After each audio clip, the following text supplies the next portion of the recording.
Hi guys. I was just getting set up. I wanted to take a drink of my matcha latte. I forgot I had these. And a hi space janitor. Hi Lynn.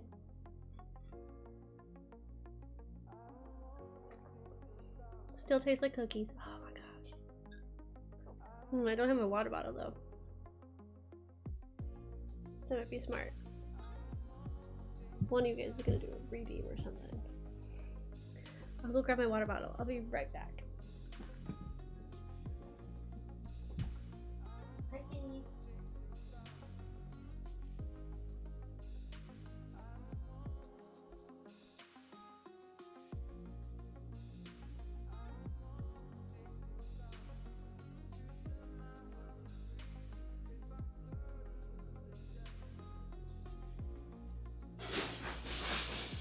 What was that? Both cats are in the office, so what the hell is that?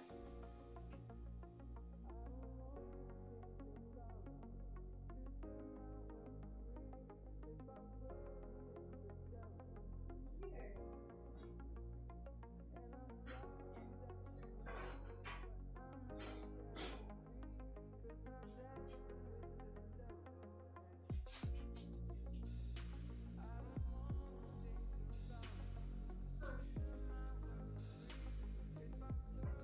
That was weird.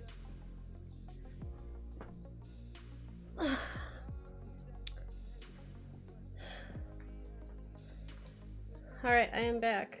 I don't know why, but a basket fell down. I'm the only one here right now with my cats, so I was like, ooh, ghosts? Heck no. Don't want ghosts today. How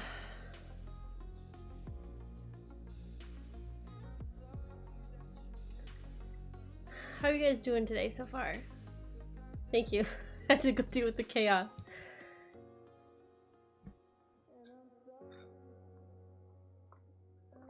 How have you been liking Valheim so far, Lynn? It looks like a really fun game.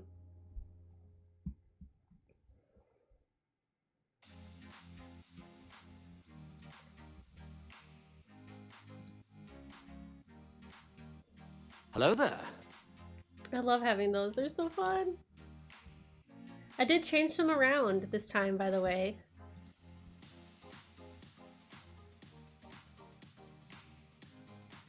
Let's make that a little smaller. Maybe it pop up over here so I can see it better.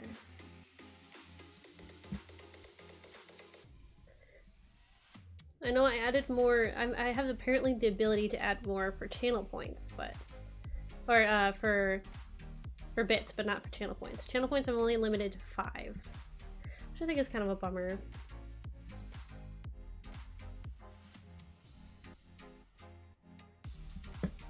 Okay, I want to look for mushrooms. Rough, but trying to finally reset my sleep schedule after insomnia destroyed it, so wee! I'm loving Valheim. If you like survivor builders, I do. It's a definite get, and in survival goes, it's rather gentle. You won't starve to death or die from dehydration. That's the one thing I find hard with some of them. Some of them have like too hard of punishments, and then I kind of like stop wanting to play them. But like, if it's something I can easily just keep going at it and enjoy the time, enjoy making stuff, then yeah, I'll for sure do it. Okay. I'm pulling up some mushroom references. The joy of this one is that you're pretty much already dead. Well, that is true. I did see that.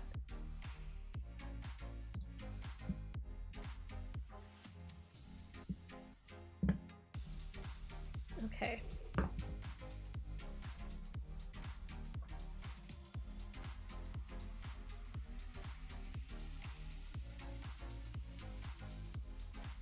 Let's zoom out on this a little bit.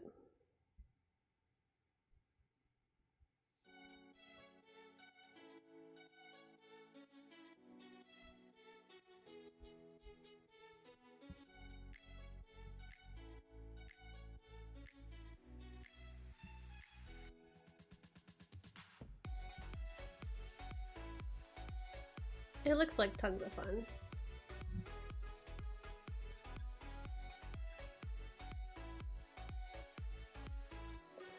Food and drink is just how you get your health stamina up.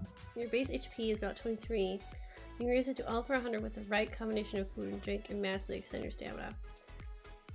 That reminds me a lot of how you play like Stardew Valley, but that was the one thing I had the hardest thing with stamina in the beginning, which I feel is not always the same when you're like playing multiplayer. At least that's what I think.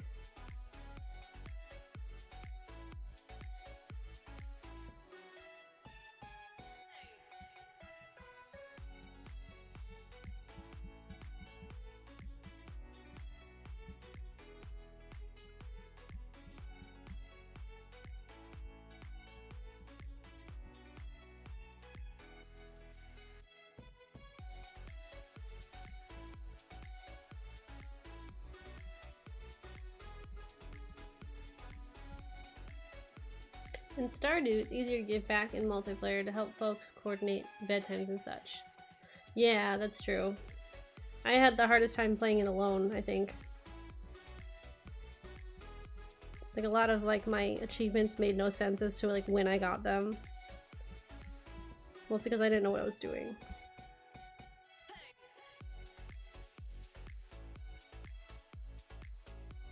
Let's see, I want more.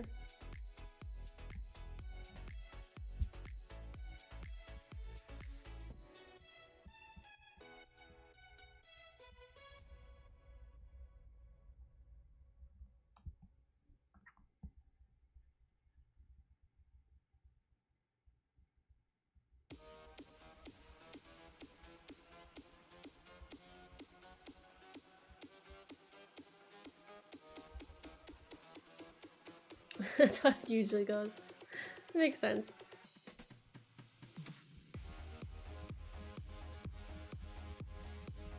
Although that's kind of like one of the reasons why I was late today is because I was playing Stardew with my husband. He took half a day off today. They had to go to the dentist in the city. So it's nice.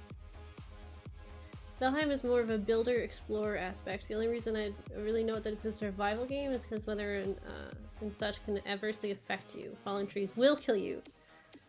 I've seen some really good videos about Valheim so far. Like one person accidentally let out all the wolves or something that they had captured. And it was just chaos.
There's a lot of things that you can goof up, but personally I find it very forgiving. But I'm also a veteran of the old EQ corpse runs, so Valheim's got nothing in it to make me go, this is too hard.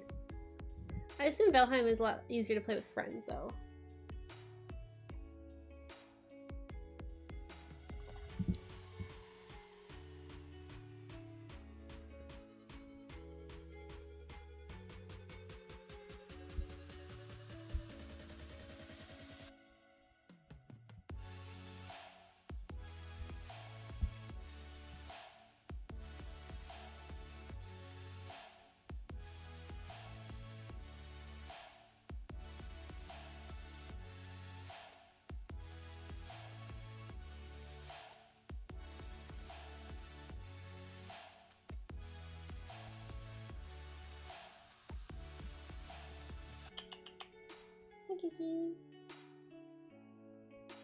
Probably no one's letting me on their server though, so I'm playing solo and taking my sweet ass time. I would too, if I had that opportunity.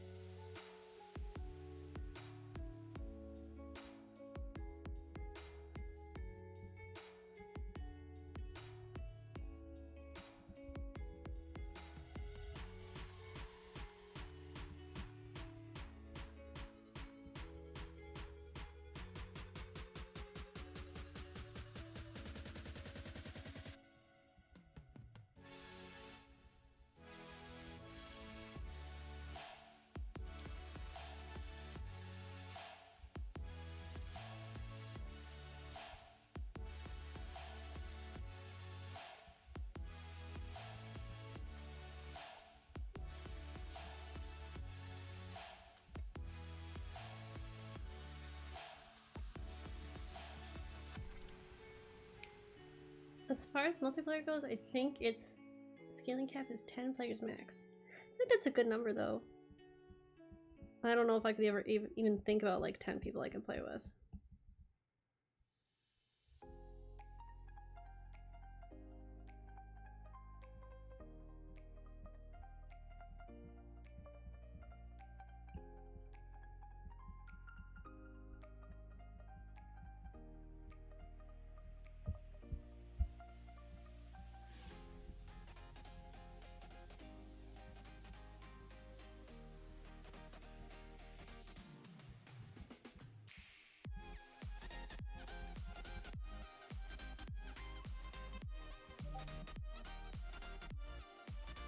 It does mean that it can be hard to get into a game with folks, though, if those 10 spots are already taken. Yeah, that's true.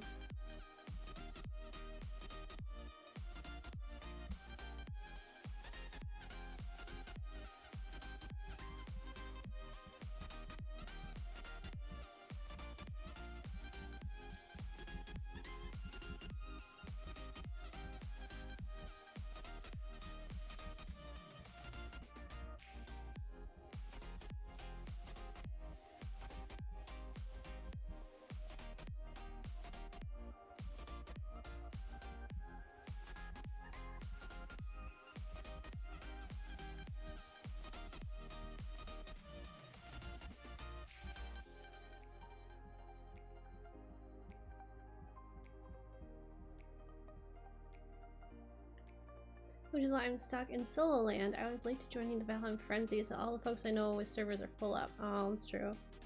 Hey, I haven't even started yet, so there's always gonna be people like me. I'm always looking for something new to do.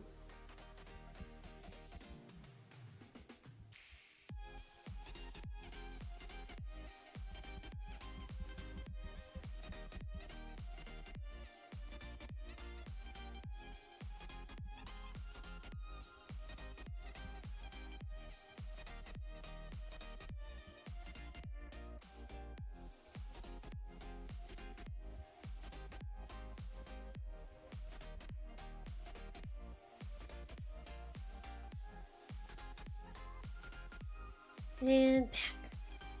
Dinner was consumed, cat was fed, and I'm here to enjoy some art. So it goes with us late to join Swords. Welcome back.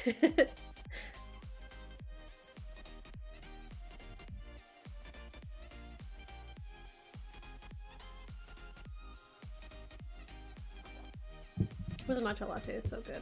Oh, I'm glad I changed it up.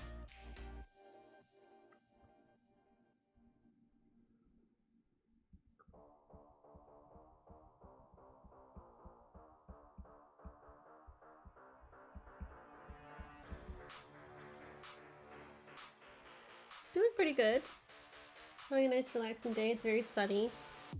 The cats have been tormented by the birds already. They're now both sleeping in the sun.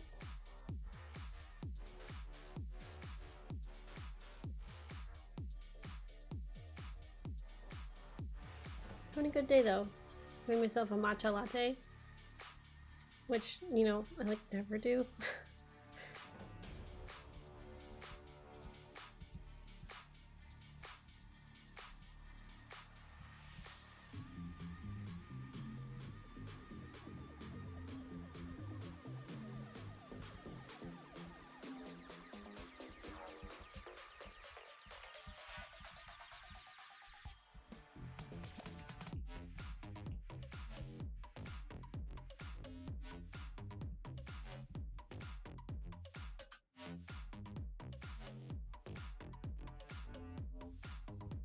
Snakes? What kind of danger noodle did you find?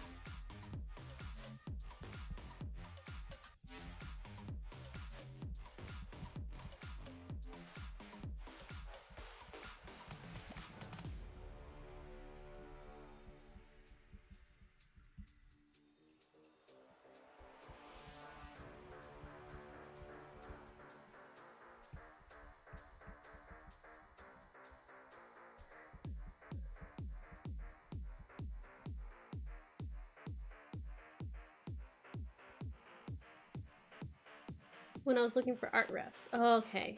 No real life danger noodle. Okay.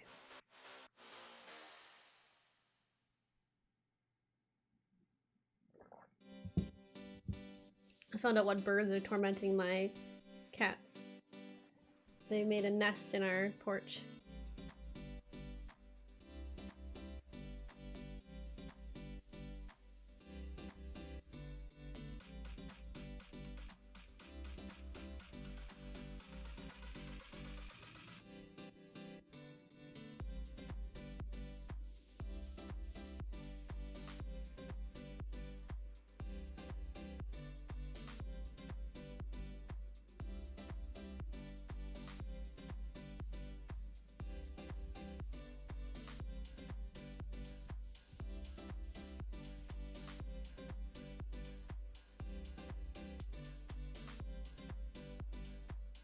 Had a busy day. Busy days are always like exhausting.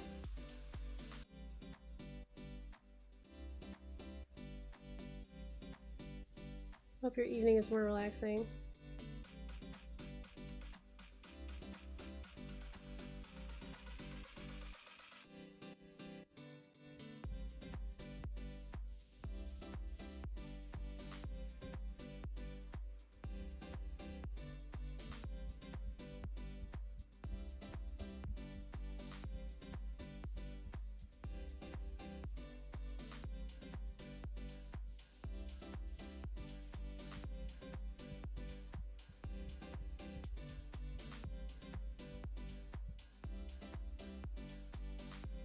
If I actually encountered a spiny bush viper, you'd probably never hear from me again.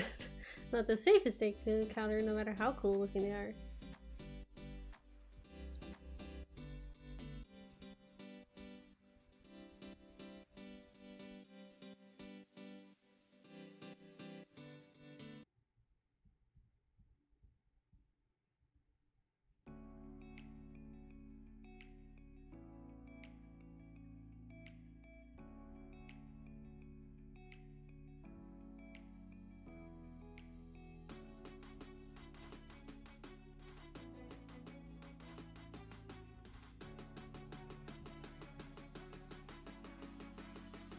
I have not seen the snake. Pray tell, what does the danger noodle look like?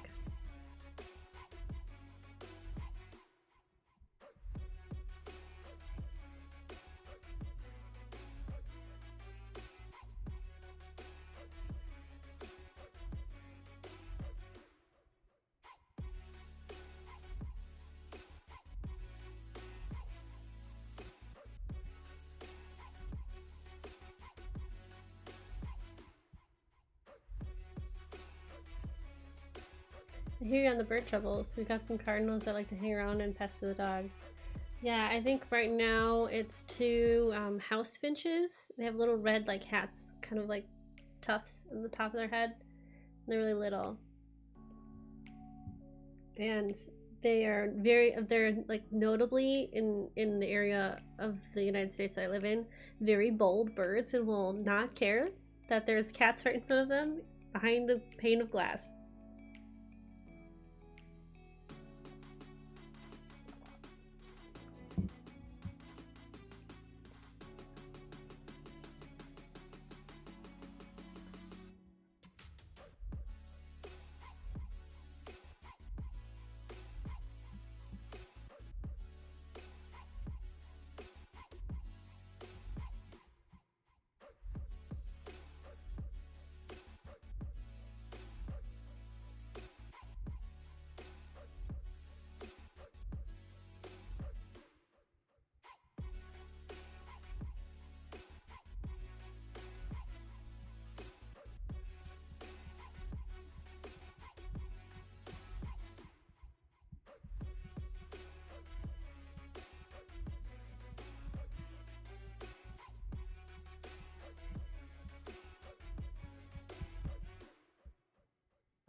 That sounds like the cardinals. Our dogs are Poms. Lots of fluff cardinals think look great in their nests.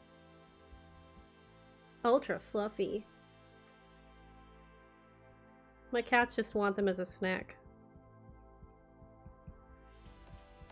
Took a video of them today. It was really funny.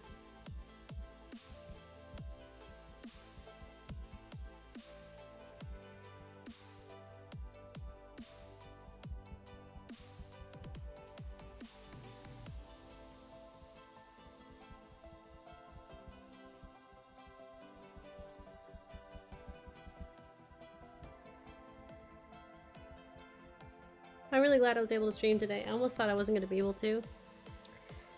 One of the apartments nearby was getting their carpets cleaned because someone moved out.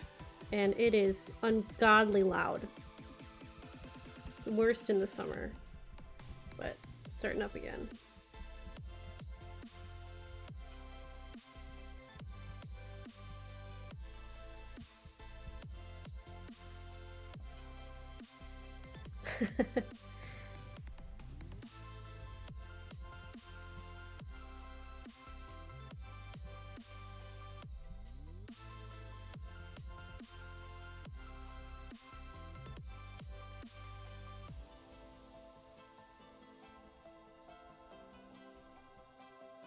Our cardinals are getting really brave. Speaking of them and that, one actually landed on my arm today when I was out checking the mail. It was only there for a few seconds, but it still got me a Disney princess moment of the decade, I guess.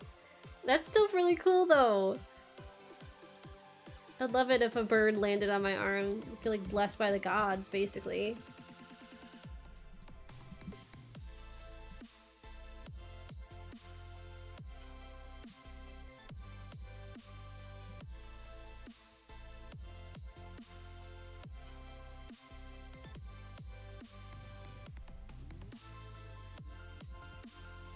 Ooh, those are fun mushrooms. Those are pretty.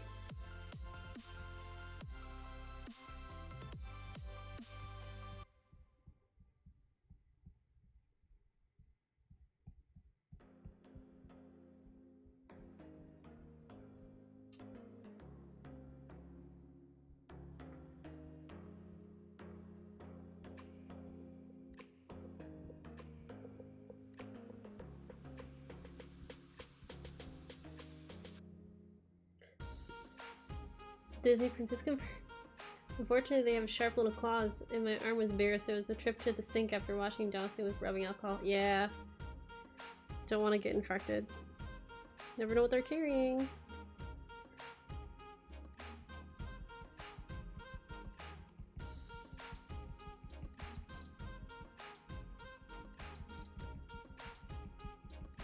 I think some of the closest I've ever gotten to like animals in the Disney princess moment is when I got to feed a really fat squirrel in New York.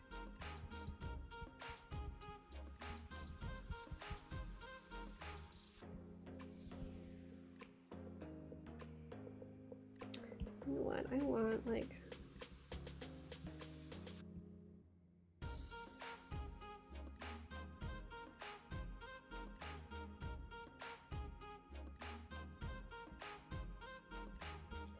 this might be a really good brush for this. Let's see what this looks like.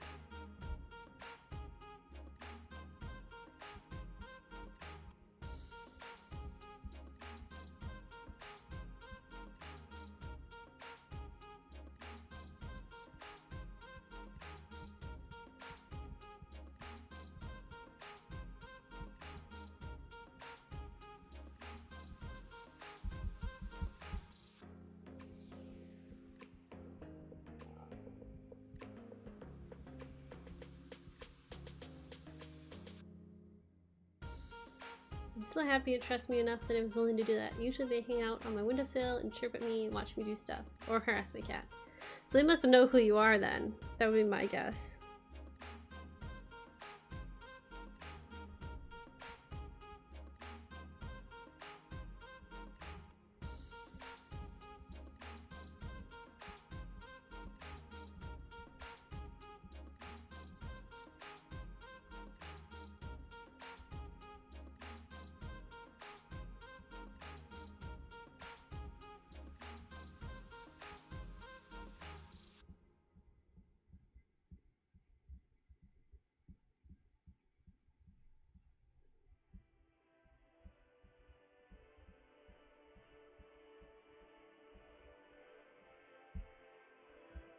Cardinals aren't communal nesters to my knowledge, so I'm pretty sure it's just the one pair and the offspring that hang around here. I think the ones that are here today must have been here before we lived here. Especially if they knew that there was a nest there.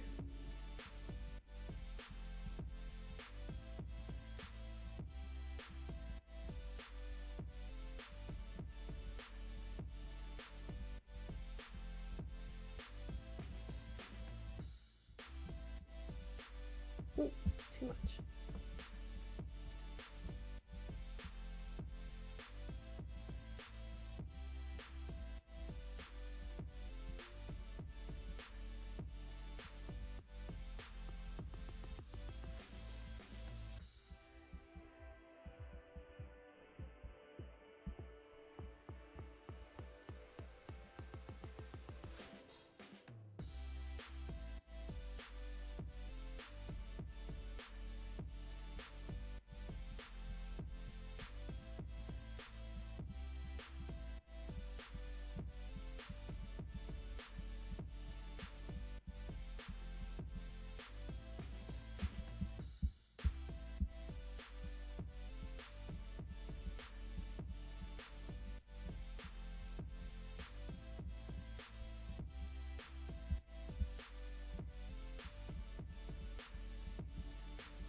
I also think I'm getting more into birds because of, you know, being stuck in my house all this time. We also just have a lot of pretty ones around where we live. I think my favorite are the goldfinches. We also got some crows that hang around and I've got a decent rapport with them. They don't bother our house like they do our neighbors, and it's not because of the dogs. Our neighbors have bigger dogs and these crows just don't give a damn. Herd crows are kind of like that. I learned recently of a bird that I did not know existed, but it looks apparently a lot like crows and ravens, but everyone tends to mistake them for crows and ravens. It's the common grackle. Didn't know that was a bird. I think I found out through a TikTok what that was.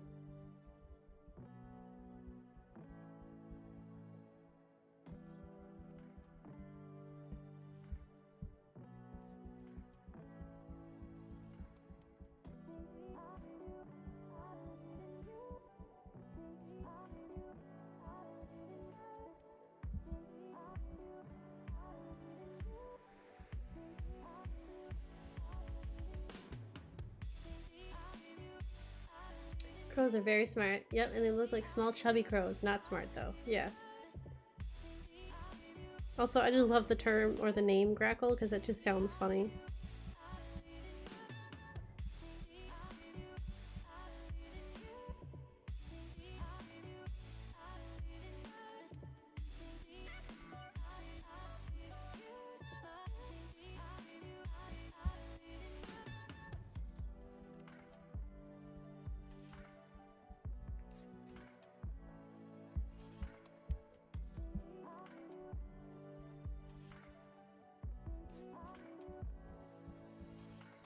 This texture is so... oh, that's just what I wanted. Yes. Look at that.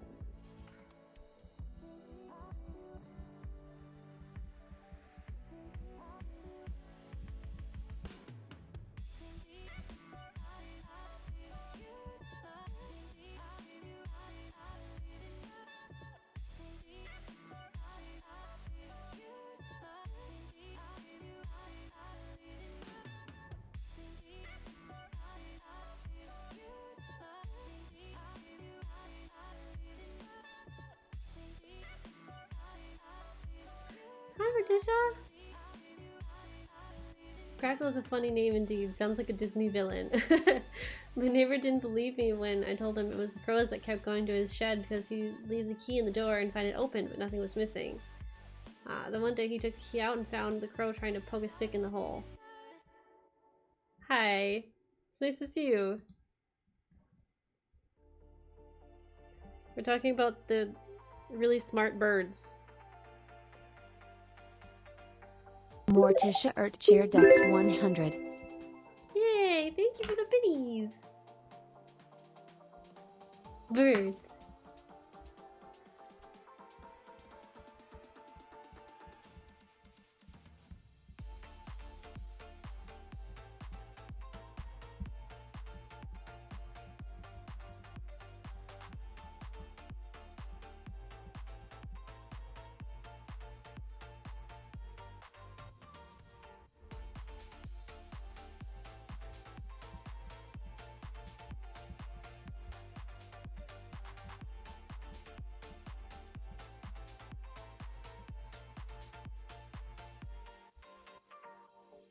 I've been activated.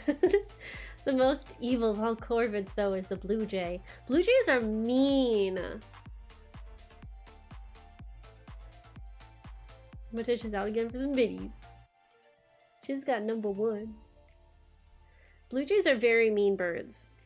They'll bully other birds.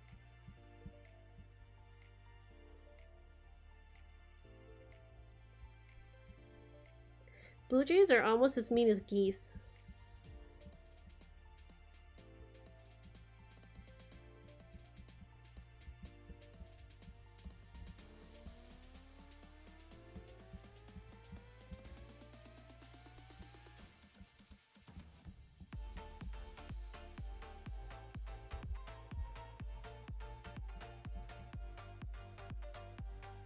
I just finished watching like the 100th Kakapo documentary. Blue jays can mimic sounds they've heard, and they can do so in context, which is to say they can mimic a raptor's hunting cry to lure it in, or to use it to terrify other birds just for amusement. Kakapo 2020 Bird of the Year! I've never heard of that bird, so I'm very interested to learn.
Oh, I didn't see the GIF.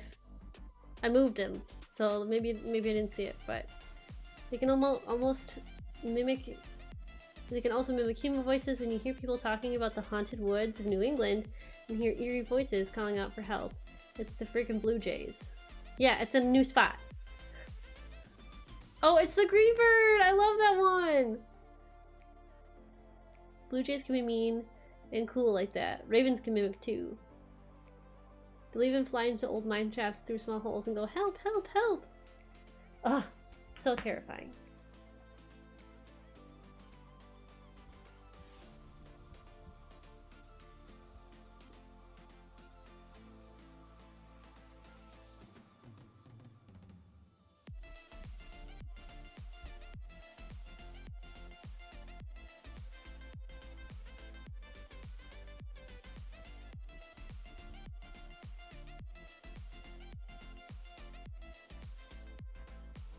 Let me zoom out real quick.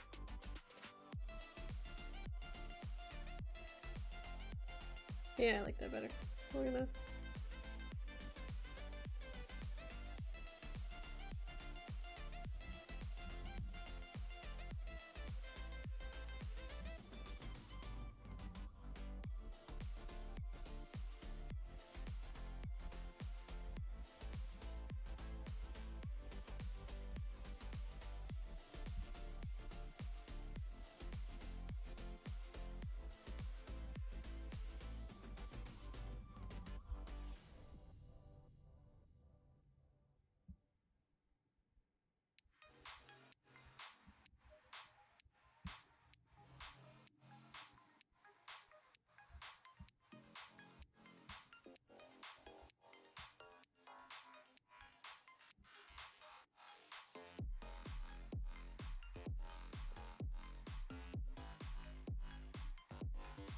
They probably hate humans for getting up all in their homes, and here's the thing, they know what they're doing. Ravens and crows like to play and mess with everyone, even birds of prey.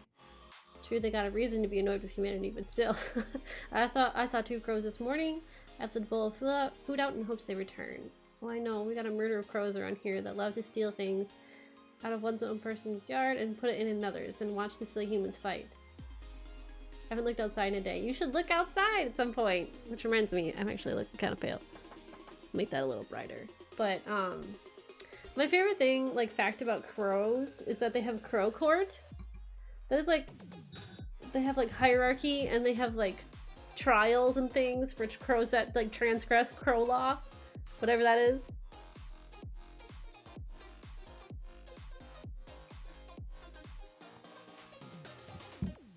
I love crows and ravens so much. They have funerals too. I think they're really complex birds too, and I think that's really fascinating.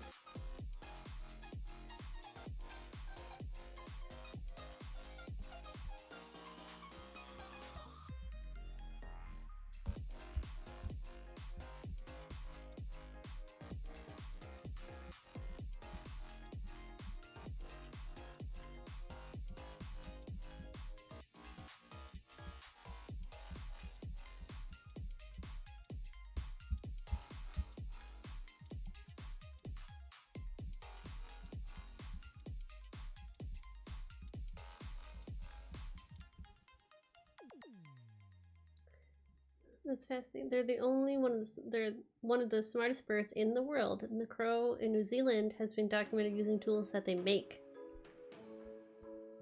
Because they're smart birds. They know what they're doing.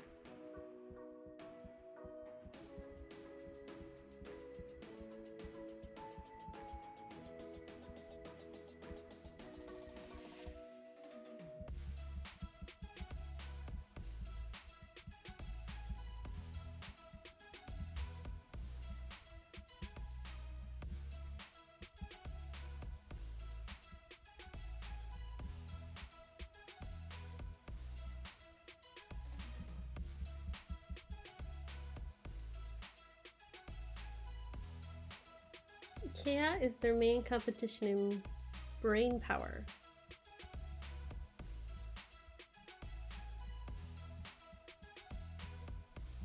I am learning new things. I already knew crows and ravens were pretty smart, but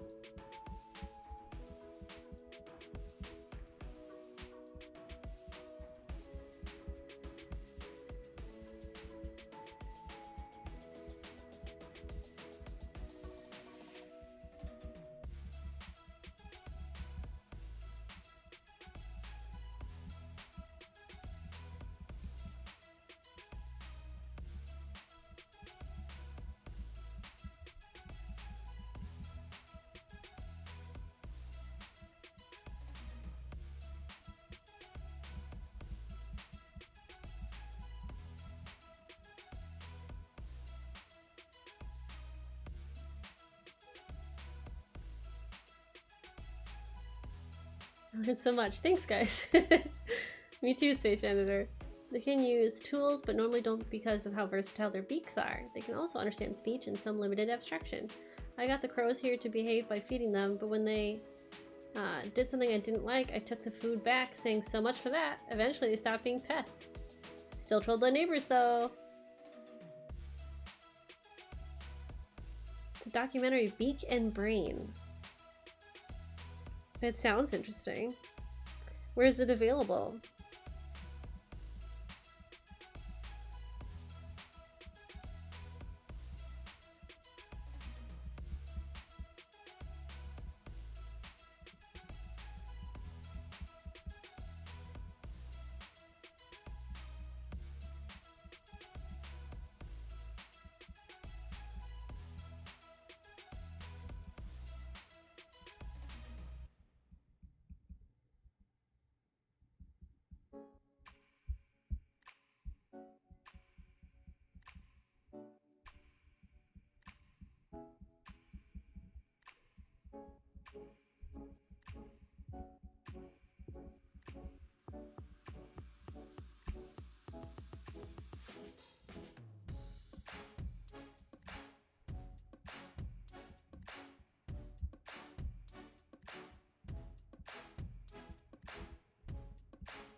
I haven't seen that one. I don't think the name rings a bell at least, but I've watched several others over the decades. It's been interesting to see how far our understanding of these birds has come in just a few decades of actually studying them and not just going, oh, they're animals, they're not smart.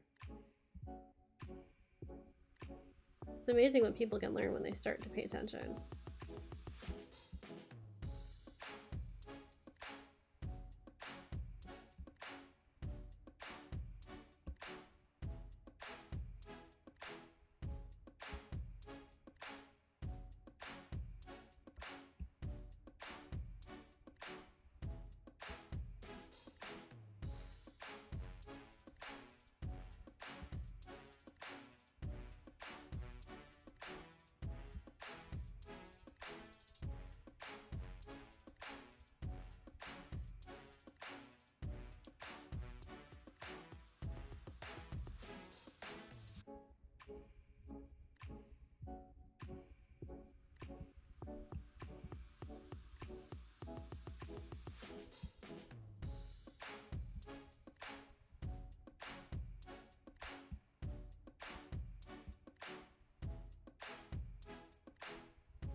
That looks like a good pile of mushrooms.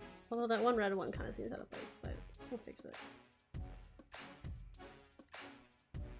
It looks good.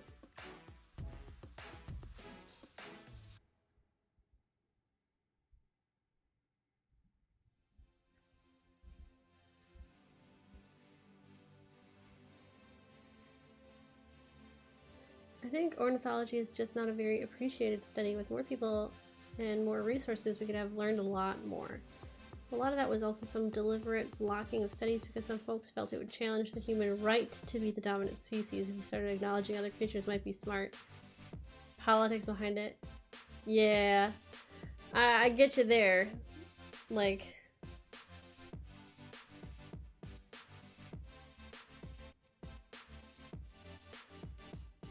Plus the societal aspect of it. The politics is just raw. That kind of stuff, yeah, it would get my feathers all in a ruffle. If I speak in burn puns. A lot of bureaucracy behind a lot of things we study. I did it almost unintentionally.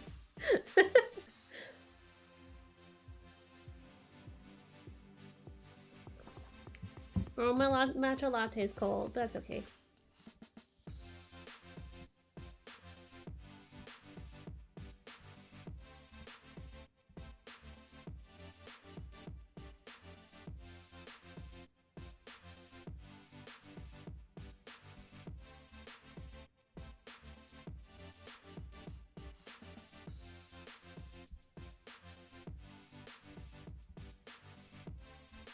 How far in can I zoom? Pretty far.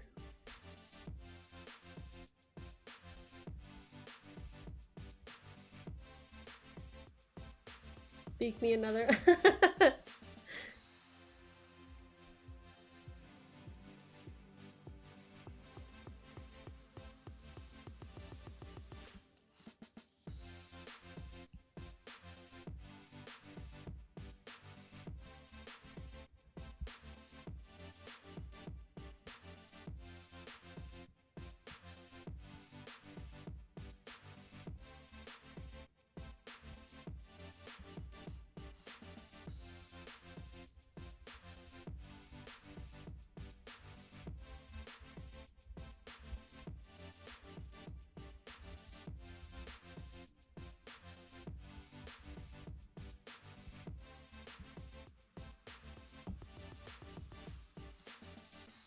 I'll avoid going too far into that, but admittedly one of the reasons I even got into studying birds was to help my art back in the day.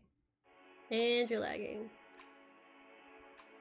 The dragons are the result of studying so many creatures of other than reptiles.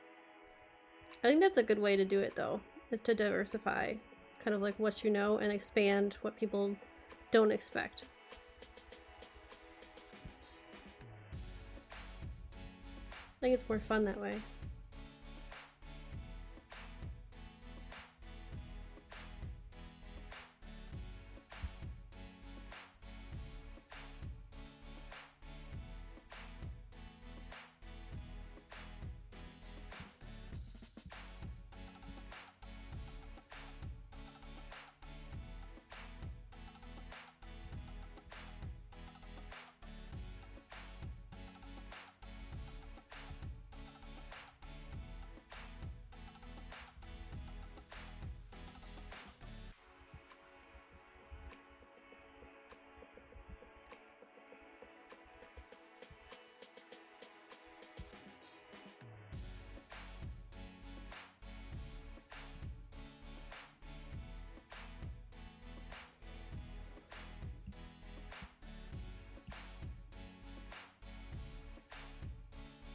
Birds evolved from dinos, so it's a good place to study. Dinosaurs is still here, just small, cute.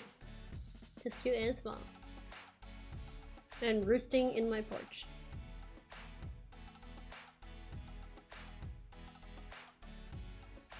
I mean, swans make sense though, for like that kind of long predatory type neck. Let's see.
Chickens are closely related to T-Rexes. They're actually better hunters than cats. It's crazy.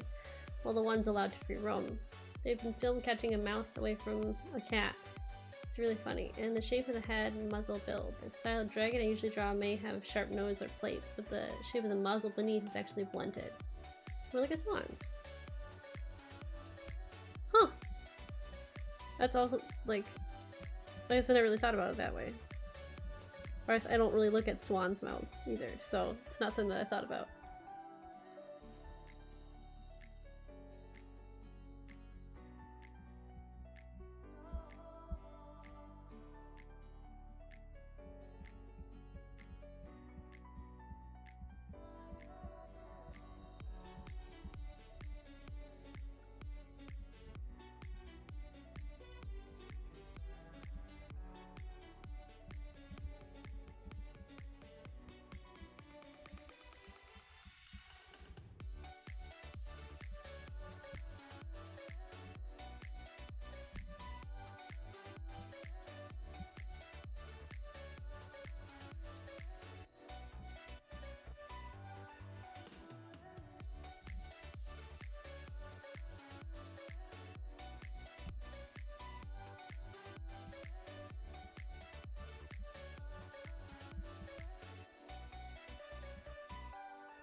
All the bird facts.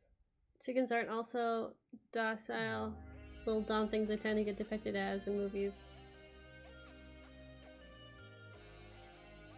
Ah, I missed the GIF. Ah, that's the one thing I don't like. I can never see the GIF because it's not sound-based. I always catch it at the wrong time.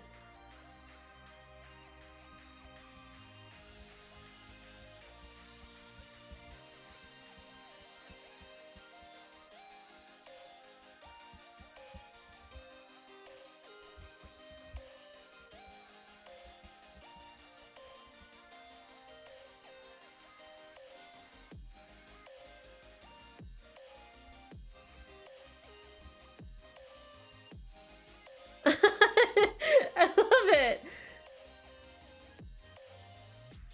They Raven. I love it. Yeah, I thought the game was kind of fun.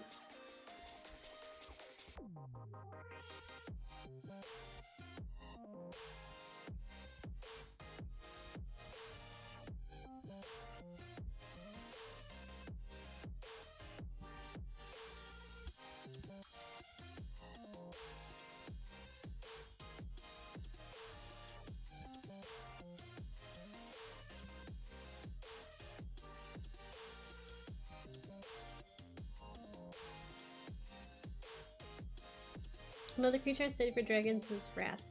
Interesting. I want to hear how you came about that. I'm very fascinated.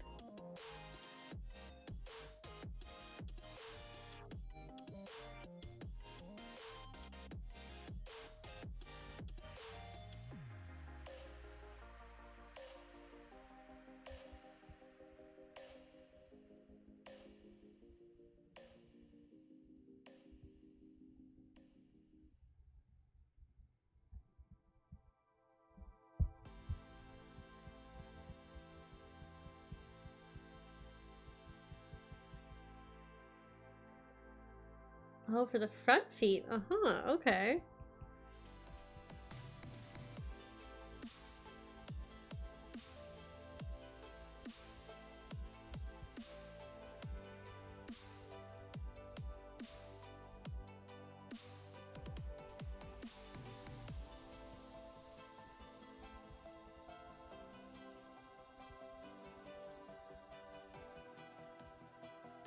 Ratchers are very articulated our toes, and that they can use to manipulate even delicate objects despite their very sharp claws.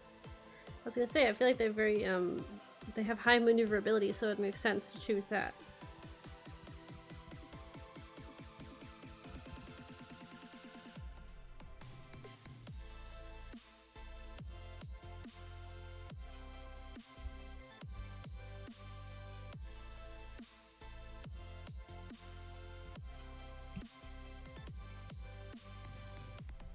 It has actually a very articulated toes. Oh, I already read that. Okay. Okay.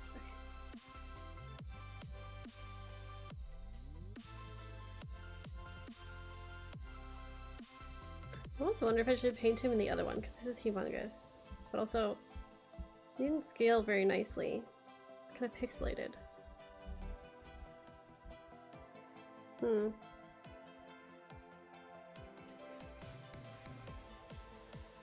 making me want to draw a dragon again. It's how I made friends in middle school all the way back. It's all I drew. But I'm behind in my crow drawings.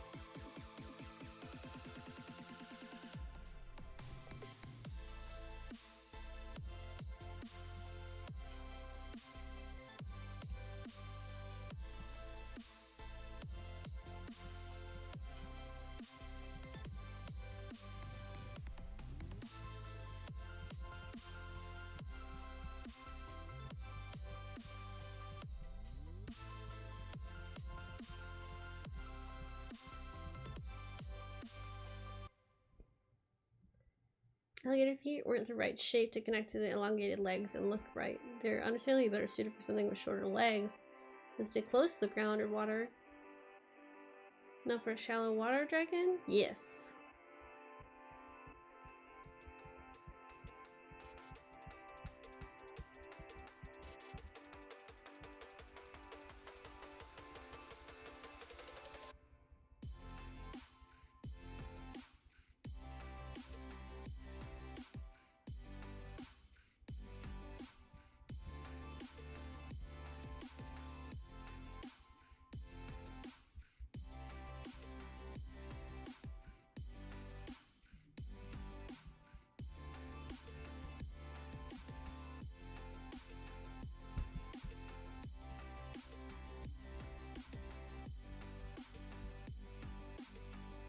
I will never discourage folks from drawing dragons. I don't know if I've ever drawn a dragon. Just like thinking about whether or not that's a common occurrence for me.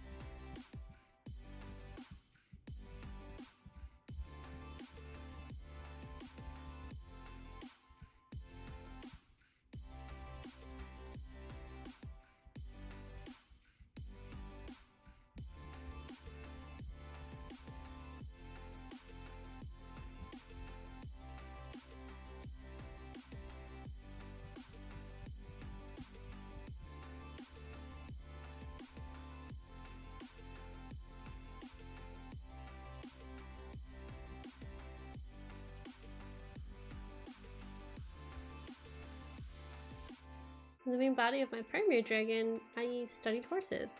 Oh man, I used to, like, that was like one of the first serious things I ever drew, was a horse.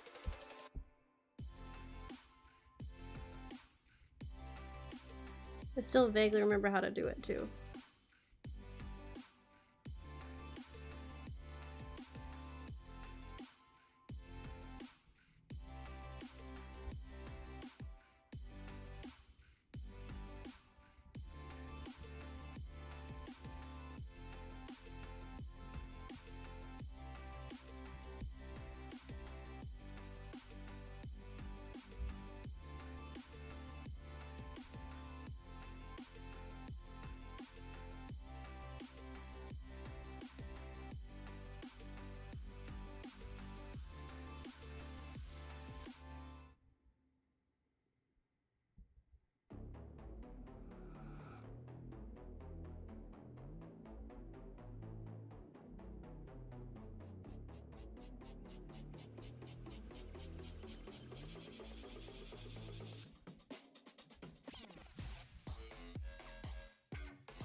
Horses are hard to draw. Horses freak me out, but I saw the brothers were way too young.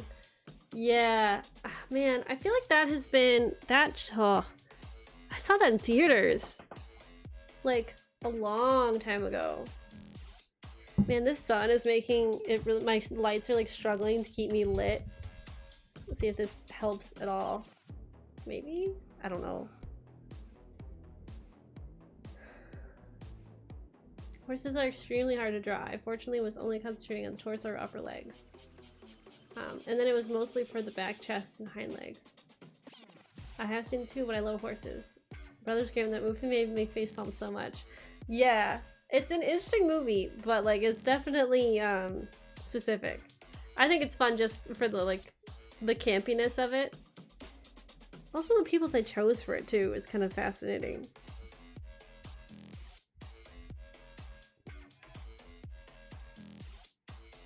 Whether or not I wanted to have a hat, it's a good question.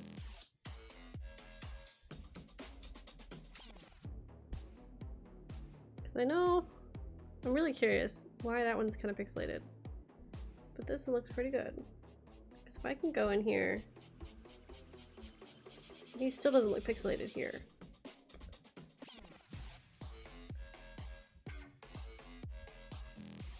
I'm curious. Might work a little bit on him in this one then first.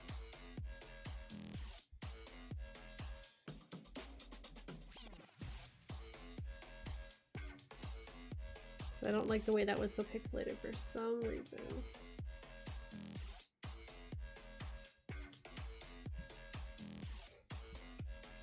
The movie made me the facepalm so much. It's not a good movie, but it is fun. Just as a kid, house eating the girl freaked me out, and the mud thing stealing the face.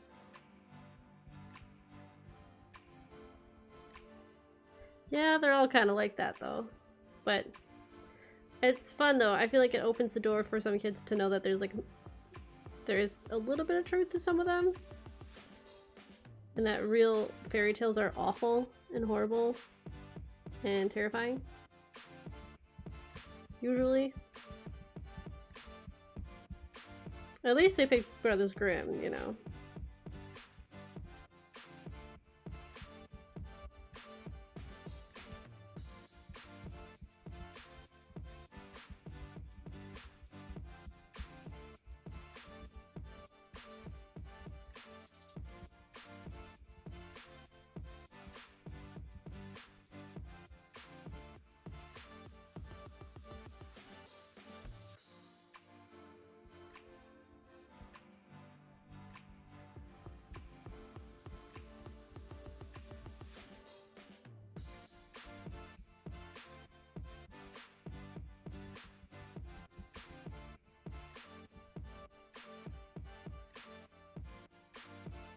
I own a Grimm's fairy tale book. So do I. Most fairy tales by original nature are horror stories.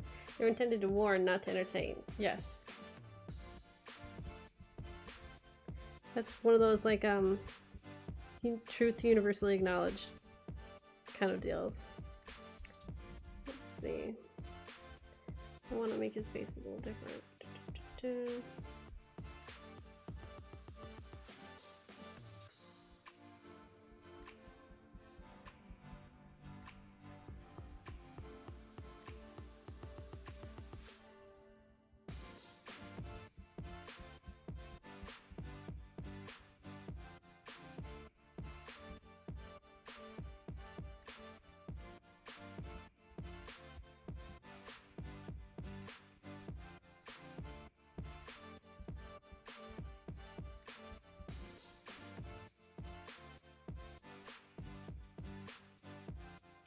They were a parenting tool to scare kids to do things. Well, it depends. It doesn't necessarily have to be the Brothers Grimm to be parenting tools, but other cultures, a lot of their fairy tales are meant to guide children in, for instance, like etiquette, propriety, chastity, all that kind of stuff. You find that a lot even in ancient Chinese fairy tales. So like if you're just speaking to like Brothers Grimm, maybe not, but like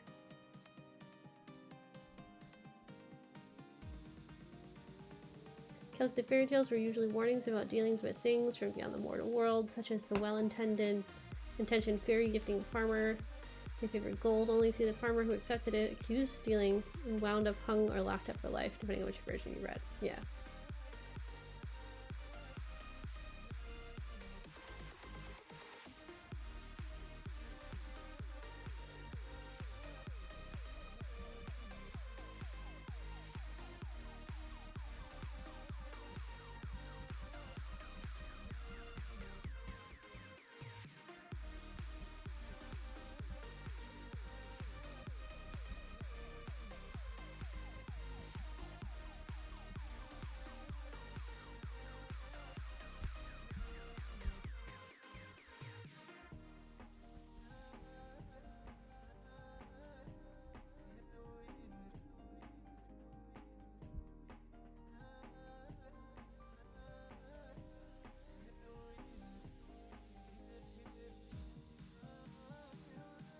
There's also a very horrific one regarding a farmer who chose to disrespect the fair folk and tilled the land that was supposed to be set aside for them. Give an overview if you like, but it's a horror story.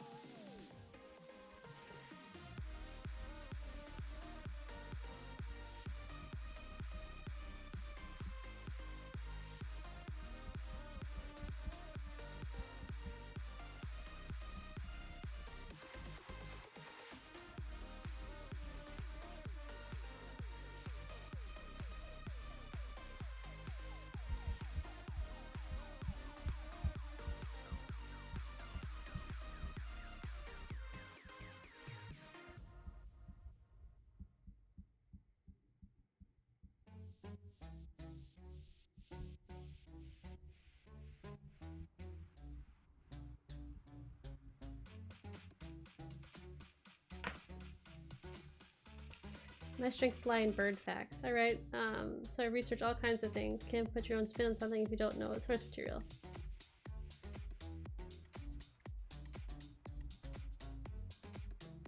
That is true.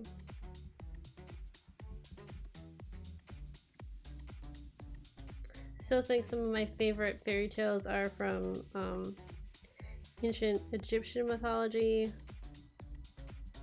and ancient Chinese mythology.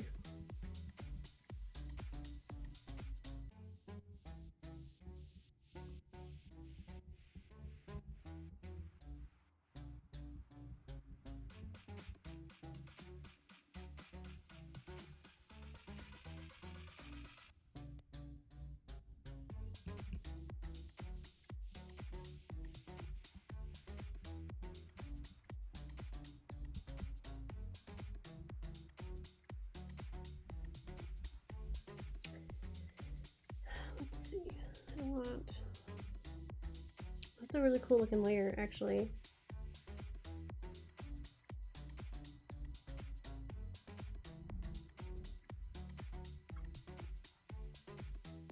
I scribble on a page and hope it's art. That's a really great way to write. I think it makes things a lot of fun.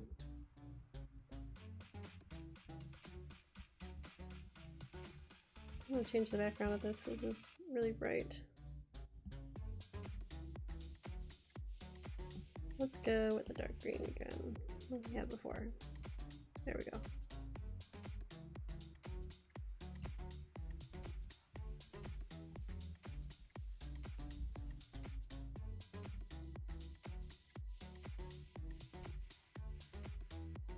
I tend to learn more, lean more into Celtic, Nordic, and Japanese weird mix I know, and they're non-existent things when people go European mythology. There's no such thing. Yeah, no, there is not. I can tell you that right now.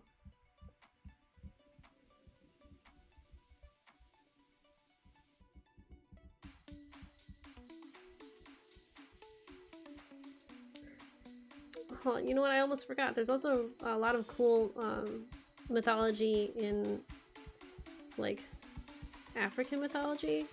That's multiple different, like, tribes and cultures. I actually took a class before I graduated about African art and archaeology, and there was a lot of really cool unique stories that I got to learn about in that class.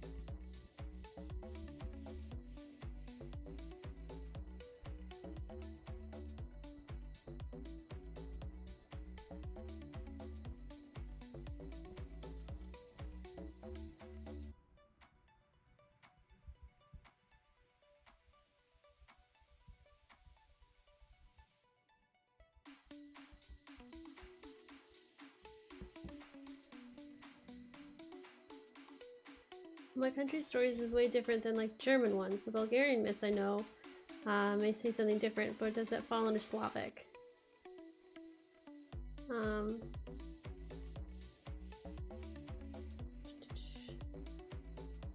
think even Slavic nations have different interpretations, yeah. Bulgarian is Slavic in terms of nomenclature and DNA, but their culture is very much their own, much like all of the other nations have tend to get slapped with the Slavic name.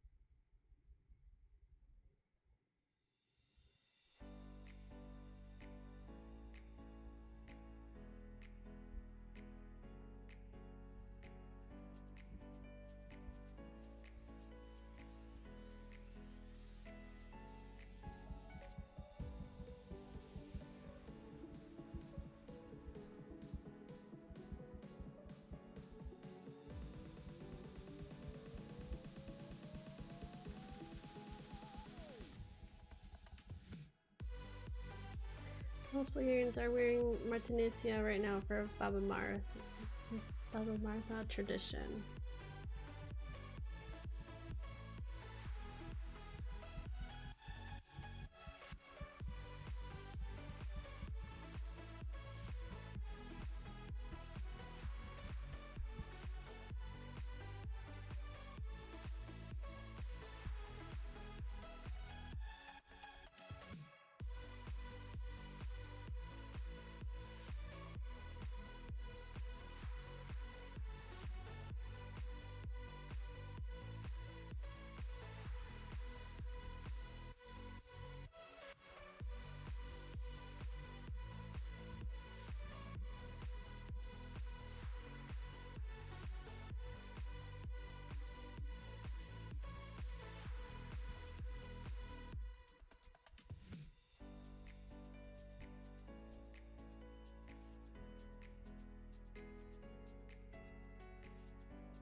What is that? Are you a Bulgarian, Martisha? It's a red and white band worn for the month of March to bring good fortune, but there is a whole story behind it about spring and the old woman and everything. German mythology is very much a thing unto itself. It's not even actually Nordic, although they share a common root. Germanic tribes that went into Scandinavia were influenced by the Sami to create Norse beliefs.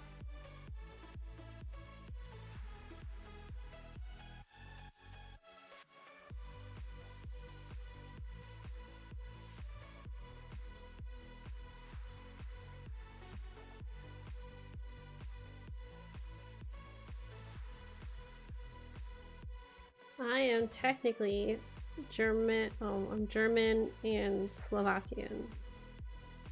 Well, Czechoslovakian. That's my family history, at least.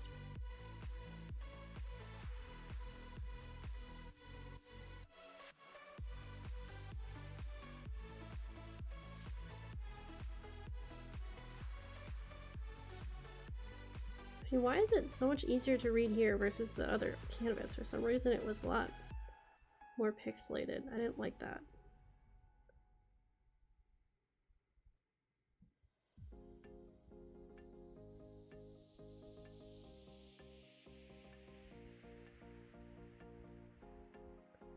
I don't mind though, because he looks kind of nice.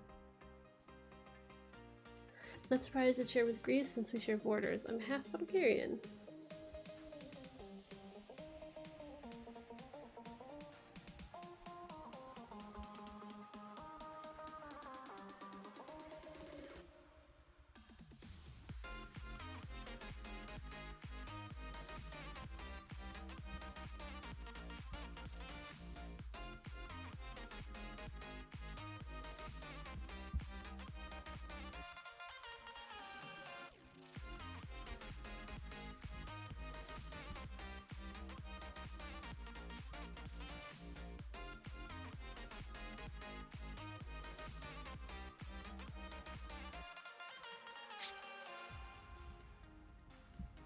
Folks forget that countries like Italy, Spain, and France have ties back to Rome for the mythological influences. They just look at the modern incarnations and go, oh yeah, they're just Christian storytellers. No mythology for them.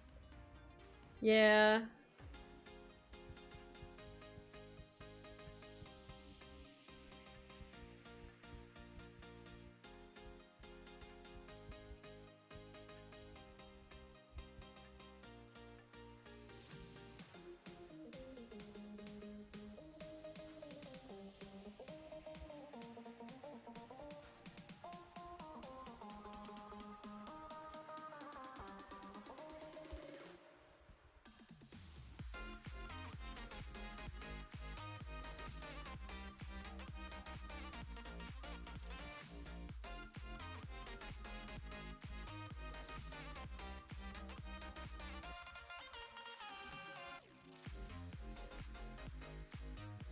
I know very little about anything Norse.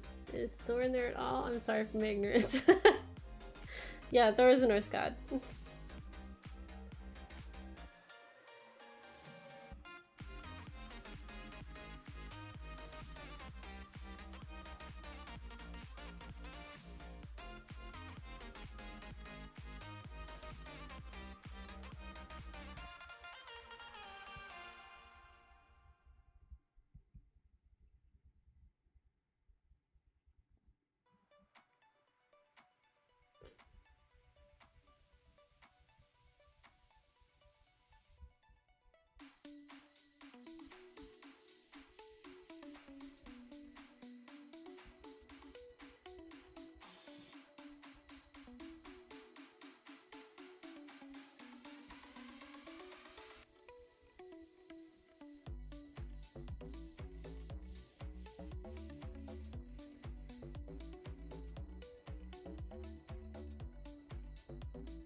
My other half is Puerto Rican, but I do not know any myths that they share.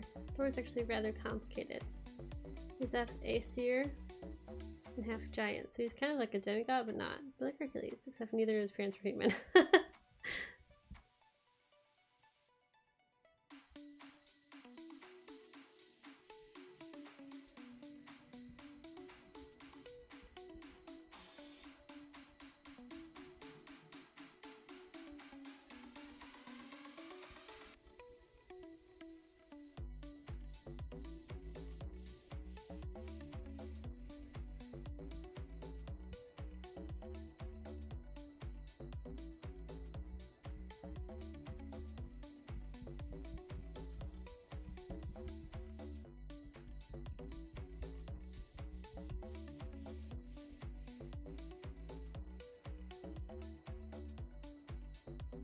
Ah, yes. I'm wolfing down ramen. Can I make a quest for Japanese myths?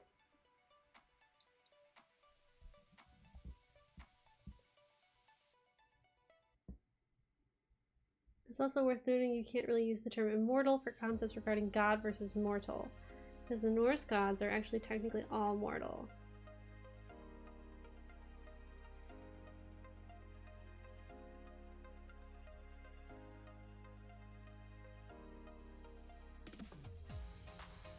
I think it has to be in particular instances, though, for that too, for just immortals.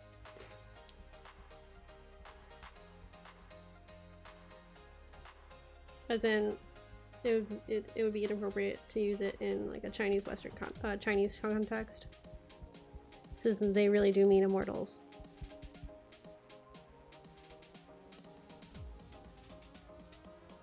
It would be the same for Egyptian mythology too, though, when it comes to immortality. Because the gods are not necessarily infallible, which means they can die. They just don't know. They don't know when. Only, like, for instance, Thoth, the god of knowledge, would know when they die.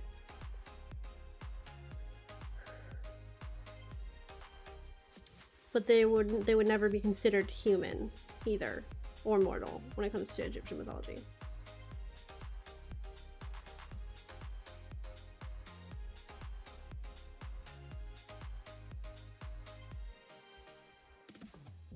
Someone died during Ragnarok. Got a particular sort of myth you want to hear, Morticia? Anything that can relate to what Mary is drawing.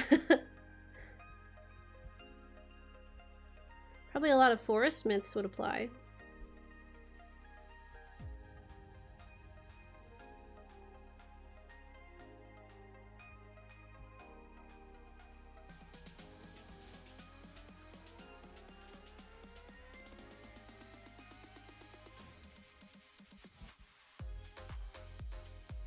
Yokai!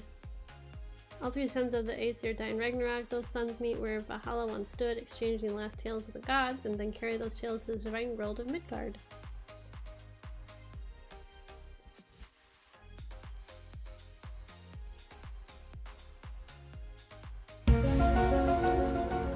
Oh my god, I can't believe we could use it!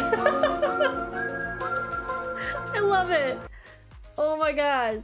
See, I was like, I'm gonna switch up some sound effects today, like, or I was like, we were just gonna do something different.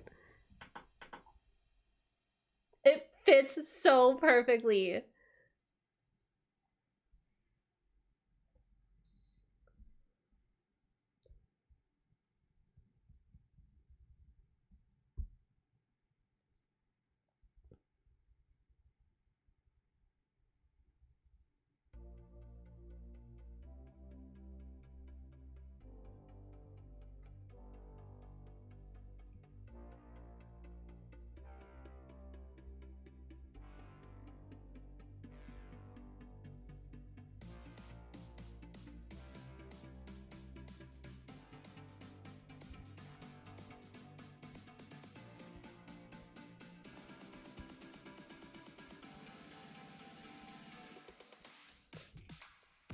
Garrett plays story time, story time.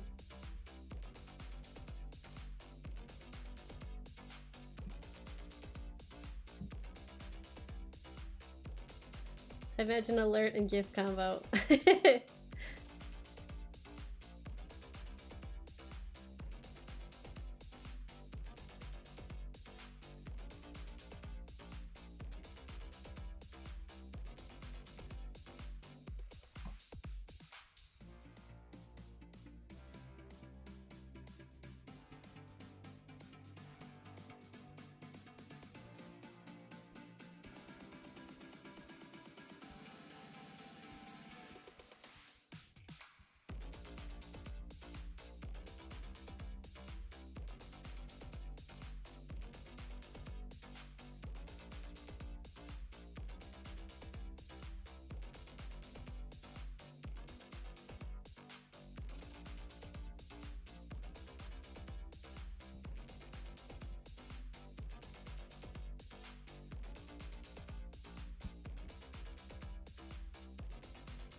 If I could do an alert and a gift combo, I totally would.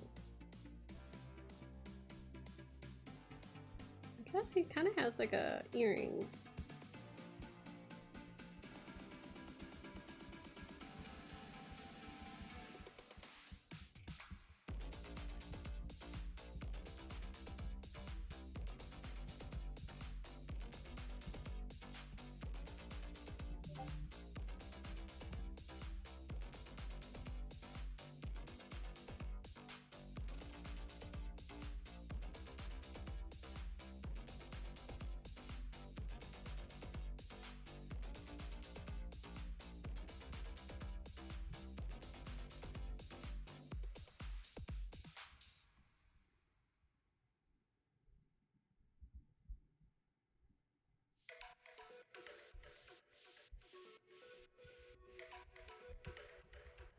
Oh.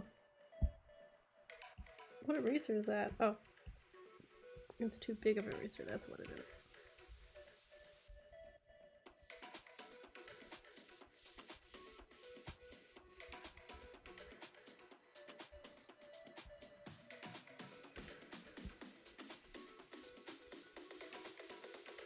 Still loving the jawline. Yeah, me too. I don't know what's happening with the one with the cool background with the mushrooms, but for some reason it was too pixelated, so I don't know what was going on there. I have to figure out that file and see if I can fix that.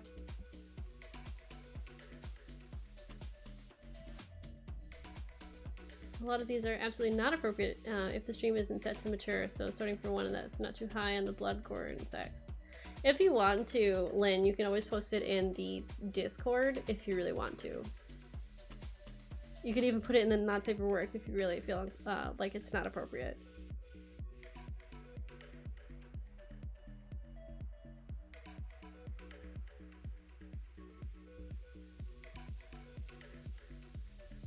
So yeah, I do not have this setting, my stream set to mature.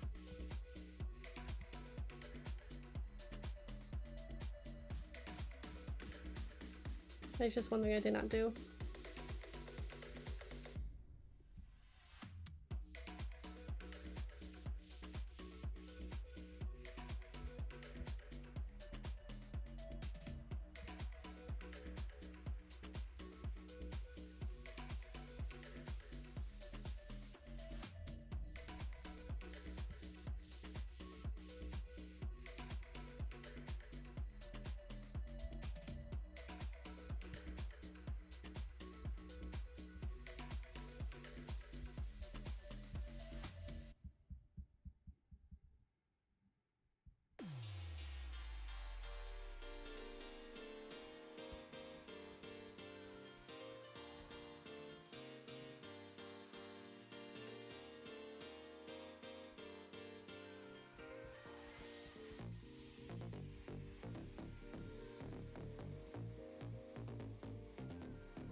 No, it's okay. There's a lot of fun stories to tell that are mythological.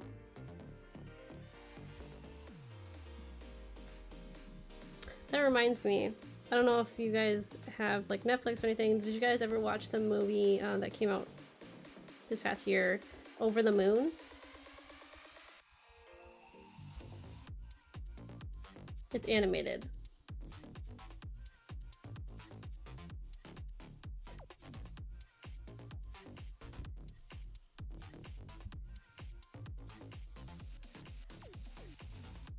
No.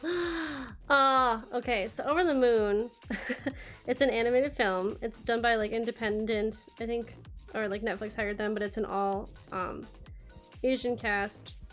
And they kind of did a retelling and addressing the story of Chinese mythology of Chang'e and He.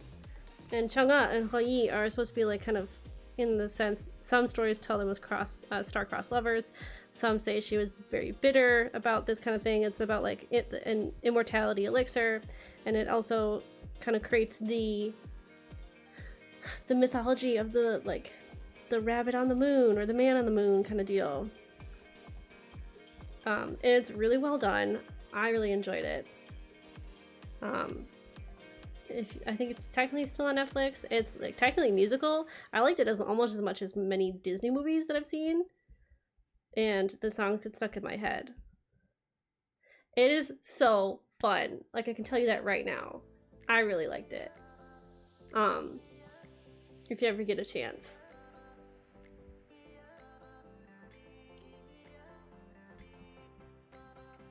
But if you want to learn a little bit about Chinese mythology, that's where to go. I was so excited because I watched the entire movie knowing exactly what, like, all about the mythology about it and the history behind it. And it's part of like the Chinese like Lunar New Year and everything, and they sing about it. Oh, it's so good. I really like it. I'll constantly sing its praises.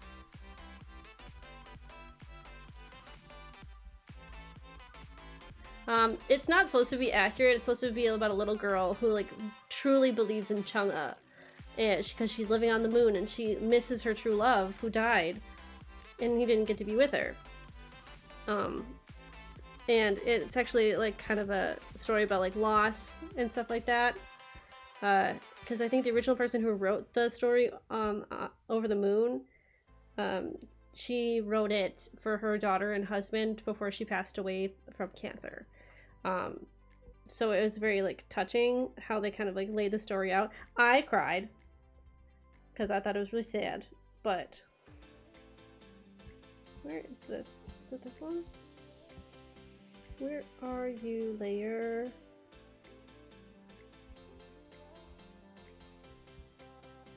What is that? This one. That's the layer of this.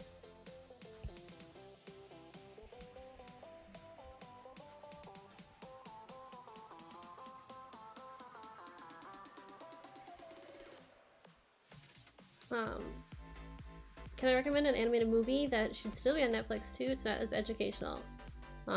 Yeah, recommend it. I mean, the Over the Moon isn't super educational, but it's something like, if you don't know a lot about Chinese mythology, it'll kind of teach you a little bit about it.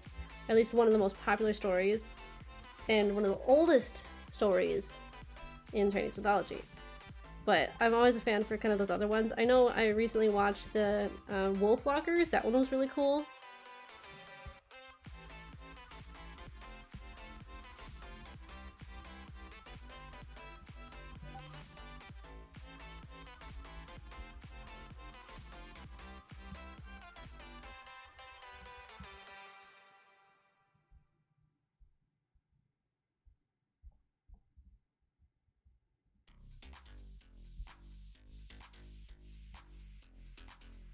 The Witch's Flower, that's really cute. Mary and the Witch's Flower. I watched that one too! That's a Hayao Miyazaki film. I can never convince my husband to ever watch those with me, because he just does not like any of those films. I don't know what it is about it, but actually let me fix something real quick. There we go. A more neutral light. But Mary and the Witch's Flower was a really good film. I thought so. See, my husband just doesn't like the animation style of Ghibli, which, you know, shoot an arrow through my heart. It makes me sad, but it is what it is. What layer is that on this one?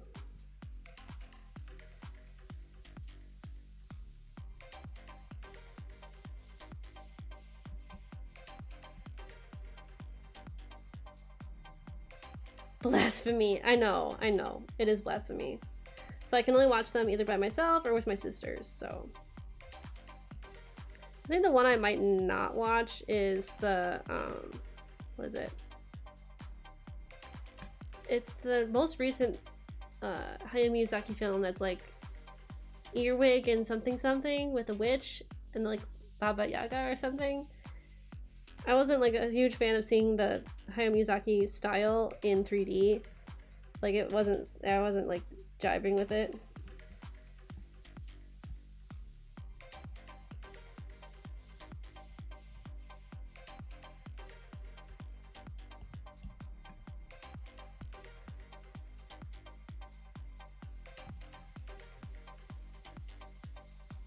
Animation is so good. No, hate when they go 3D. It ruins the flow and beauty. Who doesn't like Ghibli animation? And yeah, 3D sucks. Yeah, apparently my husband does not like Ghibli animation. I'm also just not a fan of the like 3D style anime that's been coming out a lot recently. Like I get that it's probably a lot easier to put it out that way, but it just looks so weird. I can't get my head around it. I don't want it.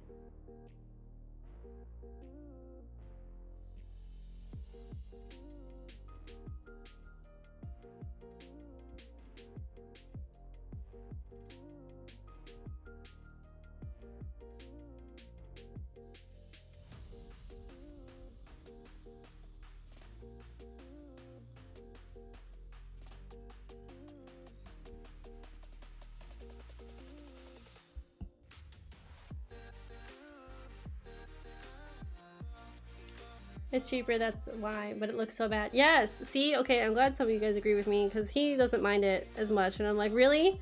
You don't mind this, but you hate Ghibli films, but okay, like, whatever. The more the merrier, right? As in, I get it all to myself.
Caters to those who like the Final Fantasy games and nostalgia of that, at least from me trying to understand the other side. I've never played Final Fantasy. I know people have asked me about it, but I'm like, I think it costs money for the most part. I don't know.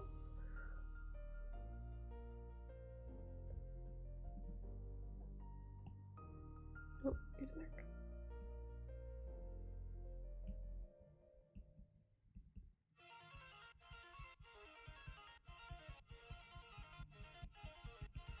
look at them sculpted cheekbones. Heck damn. Oh wait, do I have that? I think I do. Oh no. I needed to fix the heck one that it's not up there. That's okay. It's a time sink. It's great if you like those that do, but it's a huge time investment. Okay. I don't know if I have that big of a time investment then to be able to do that.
Oh, I think I know what I want. I want...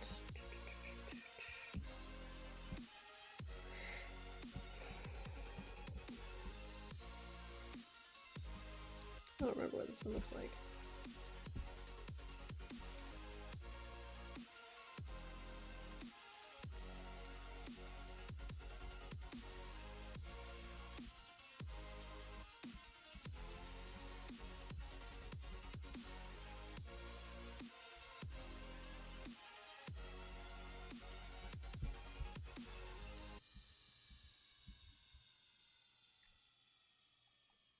I don't know if it's hat time yet. I'm getting closer to that though. I think he would look cool with a hat on. I think I'm fixing his hairline a little bit. Kind of, I really need like a rake brush or something.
That's look pretty good. Huh.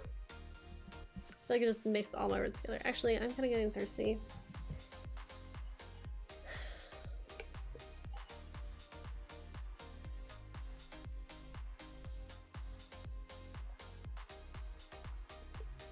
Thank you.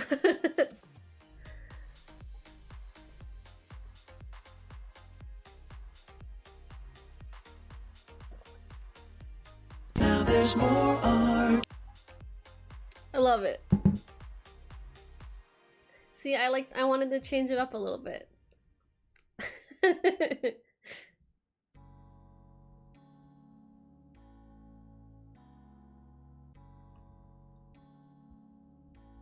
It makes my streams a little spicy.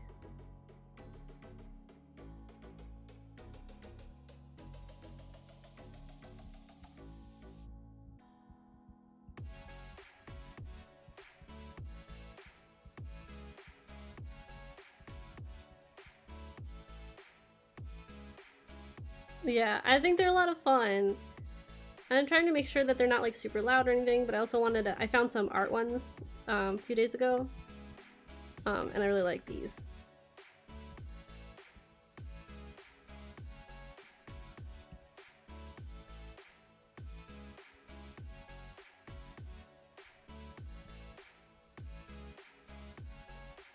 Eventually people will be able to use the ones that are for the bits.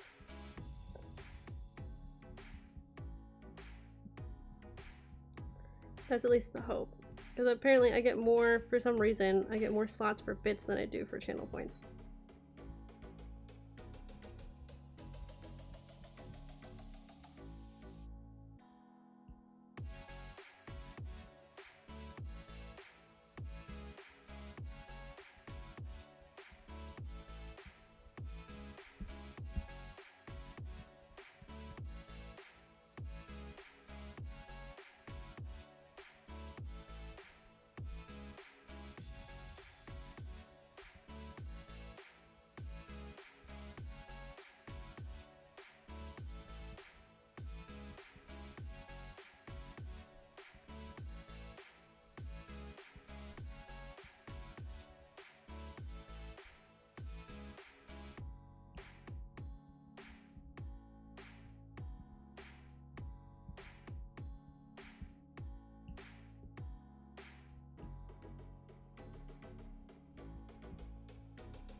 I'm trying to think, what else do I have?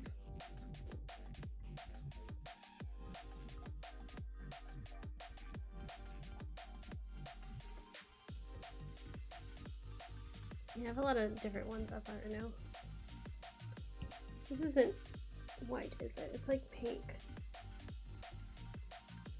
At least that's what it looks like to me.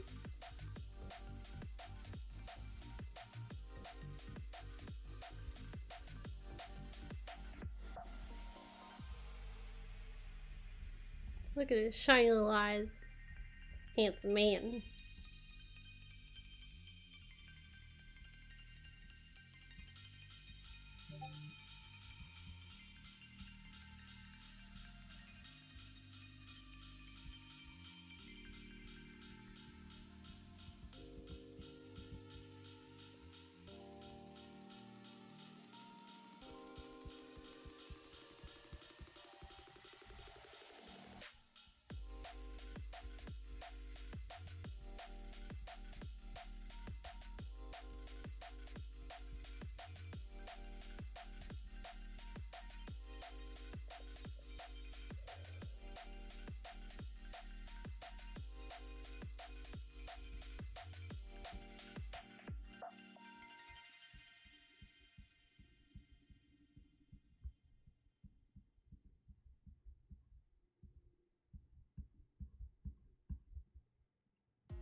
Stories up in stream discussion. Picked one or more eerie than horrific, unless you've got a real good imagination for the end part. Ooh. If you want to see that, go look at it now.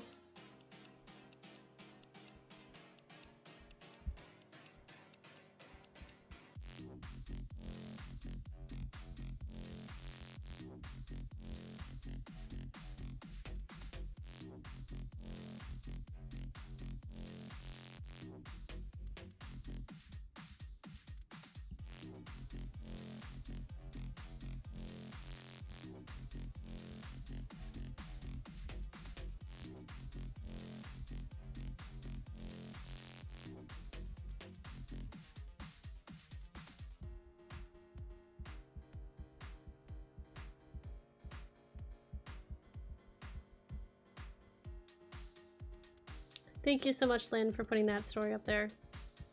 It'll be a lot of fun to read.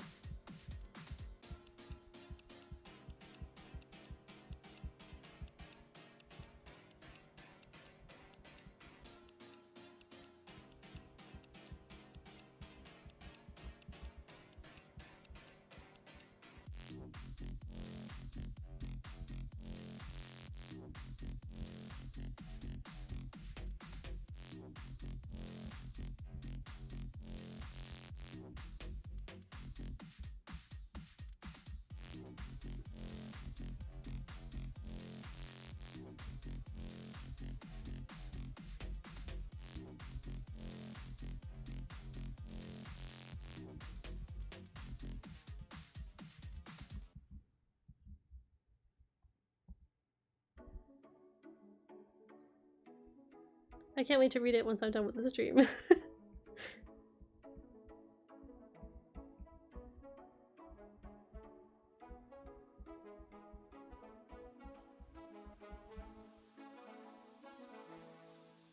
Those eyes are saying something.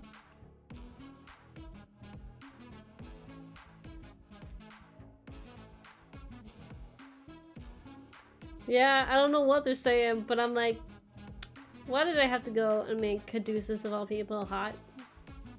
I mean, it's not like a bad thing, like, but it's just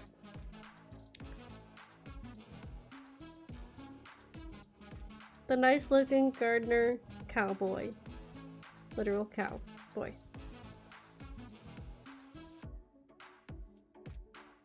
Let's see, I think actually I do want to put some.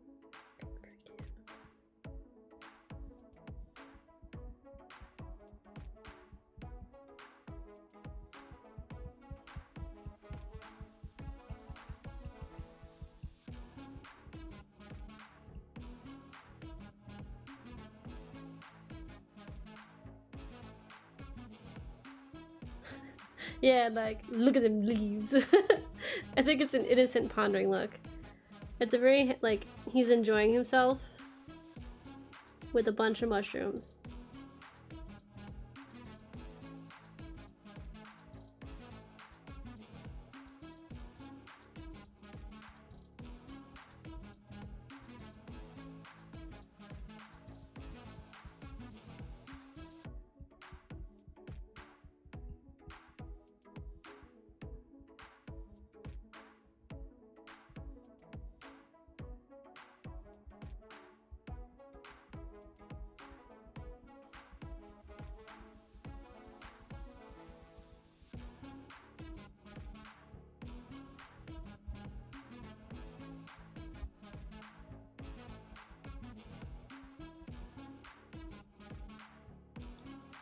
It's like, how can I help these plants more? Or just, I feel like that needs a GIF.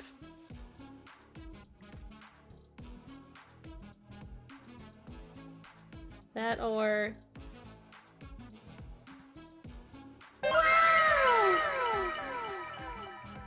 Because, I mean, like, why not? Worth a note that most Japanese legends tend to actually be pretty short, as they usually wanted them to be something they could conceivably write on a hanging scroll with accompanying art.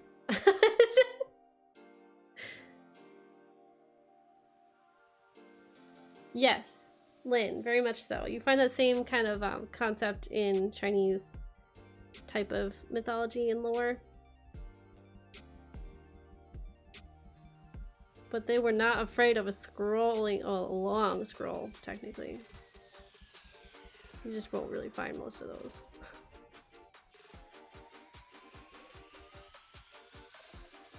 There we go.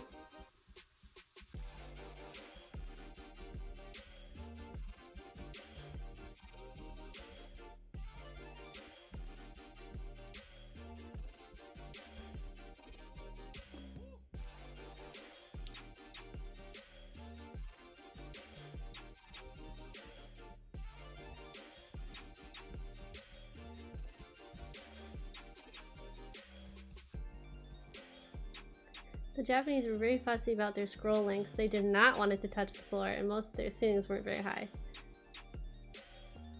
It's quite true.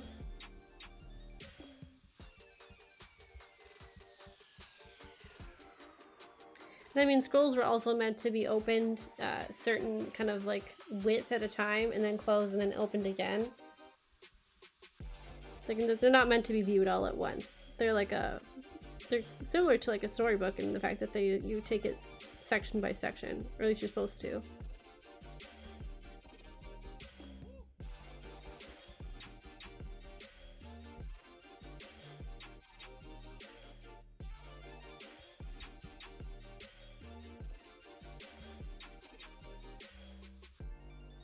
Oh really? Naruto is a lie. Yes. So like, Naruto is a lie. If you ever go to a museum and you see a scroll and it's fully opened all the way up, that is not the way you were ever meant to see a scroll.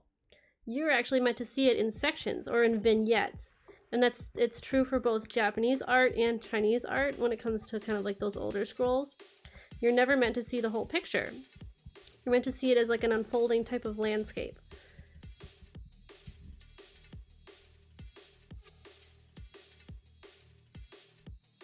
The hanging scrolls of Japan are meant to be hung at full length, otherwise not widthwise. Yes, but like the hanging scrolls are a different thing in comparison to the like long scrolls.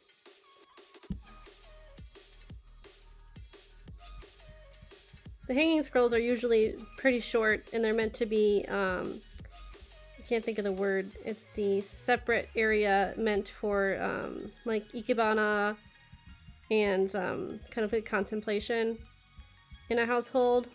I can't think of the word, but there's a term for that.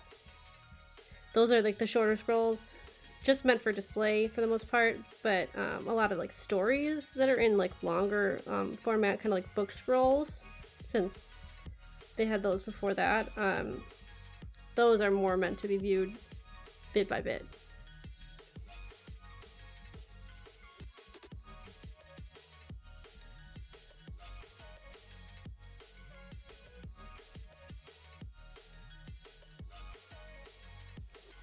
Scrolls are cool. Scrolls are cool, just saying. Bring scrolls back. It'd be cool if they could. I think they're a really beautiful type of, like, slower type of consumption. You really have to, like, be deliberate when you look at a scroll.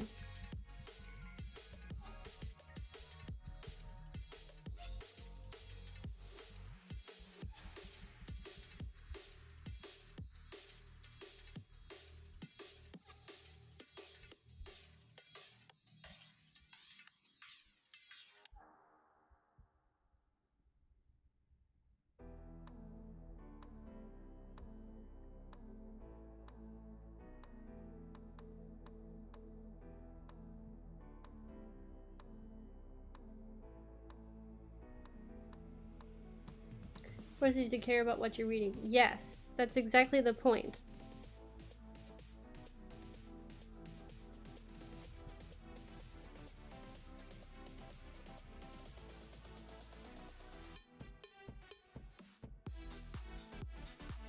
I feel like I just heard a cowbell in this music.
I love the gifts.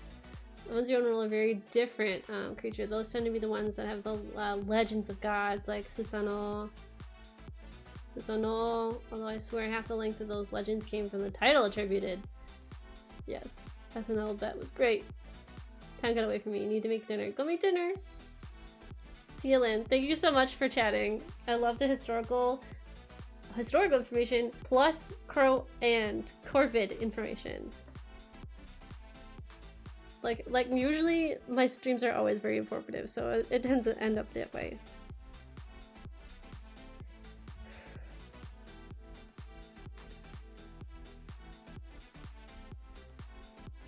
That layer looks so cool. He became thick. A thicker Cadeuceus.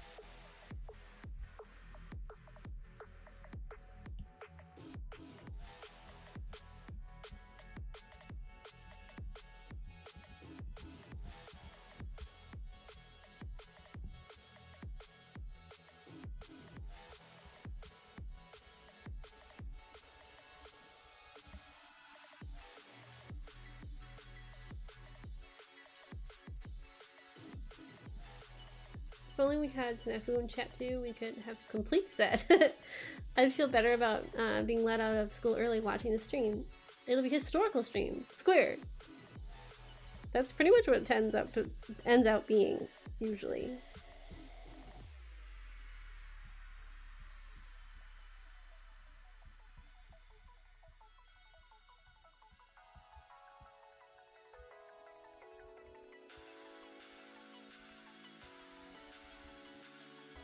Look at this little bug butt.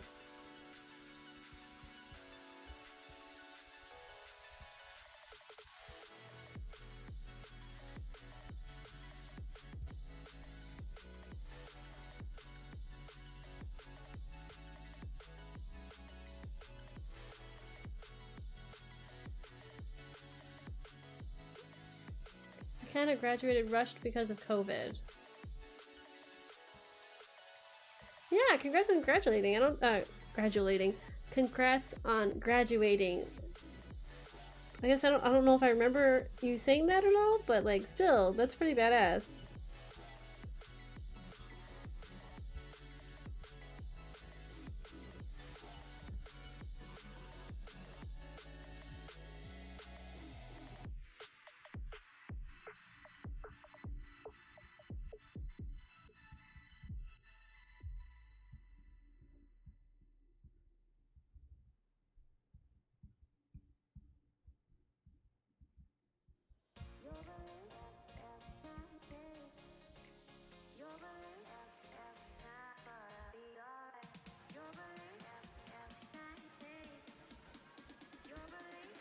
Mine was just timed poorly that I graduated during COVID.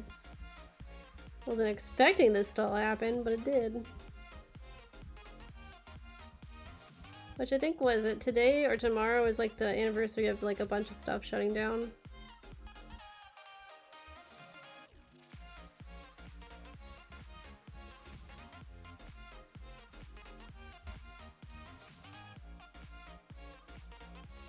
The diploma finally came in the mail and good, I'm hosting this channel. I want other people to learn too. Good. Yeah, my diploma took forever to get to me in the mail. Like, a ridiculous amount of time. That's because they were like messing around with it or something, I don't know.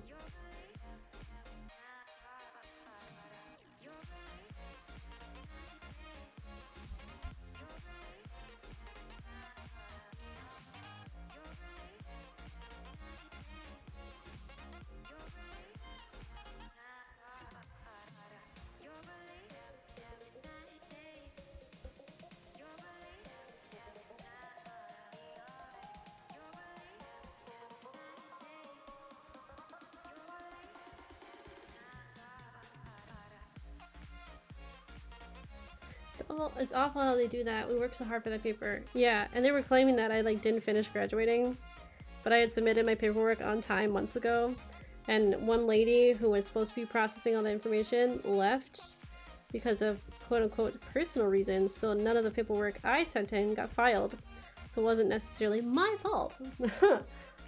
Yeah, my paper is very expensive, so like I would like that expensive paper, please.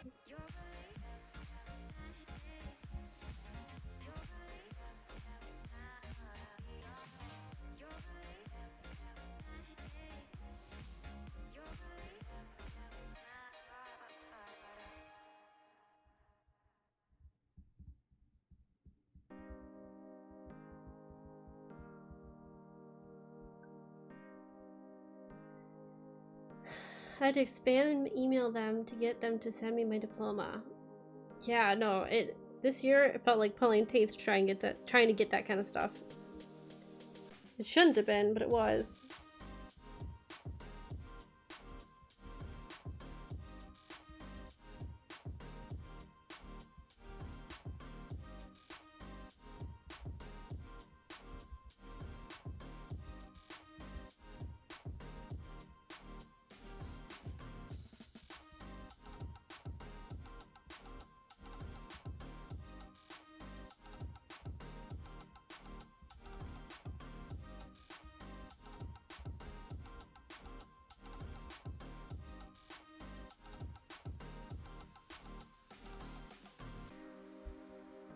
It was handwritten on the envelope, so I know they just wanted me to stop. Hey, I would do it too. You deserve it. I was a minute away from learning how to code, to program an email to send every 5 minutes. I mean, I would have. They have no excuse. If they do it every other year, they should be able to do it that year.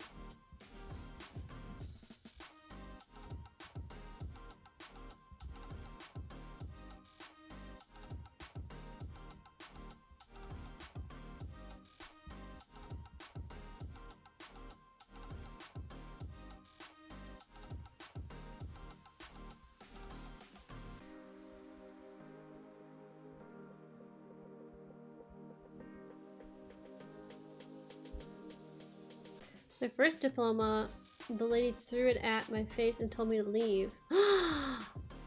Oh, that lady needs to be fired. That's not okay. I think you did good, Morticia. I'd also spam them in your shoes after refusing to mail it to me.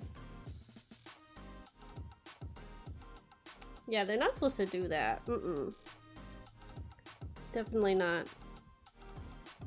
I would have made a stink about it.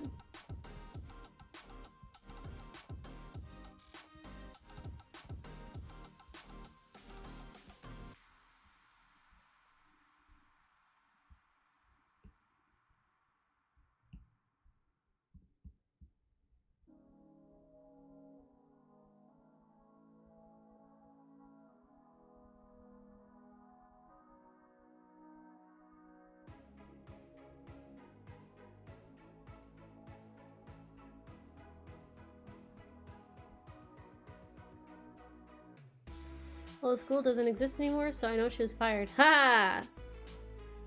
Vindication.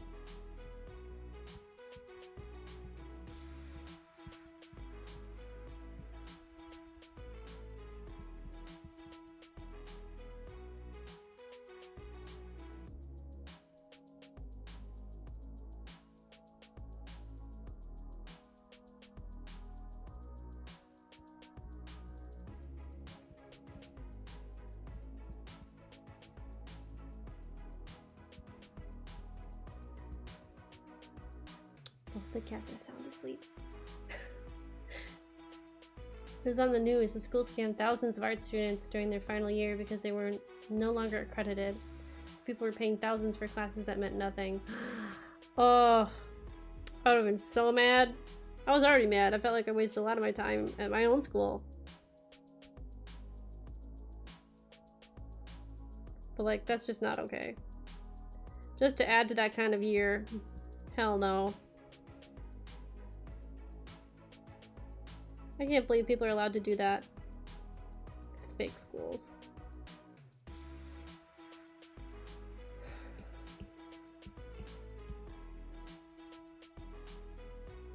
I'd burn it myself. Yeah. Same.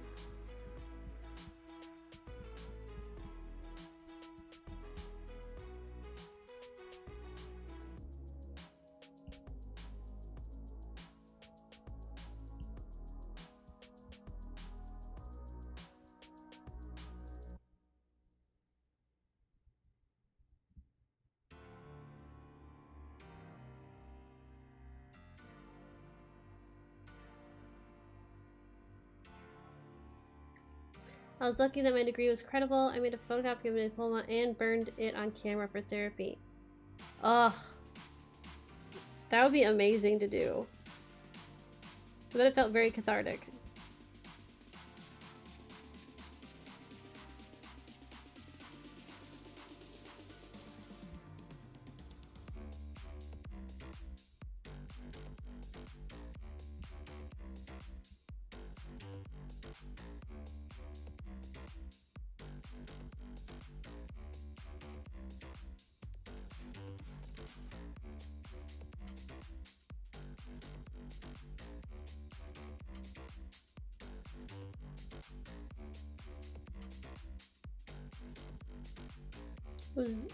I was very mad. They made money by forcing students to drop out with debt.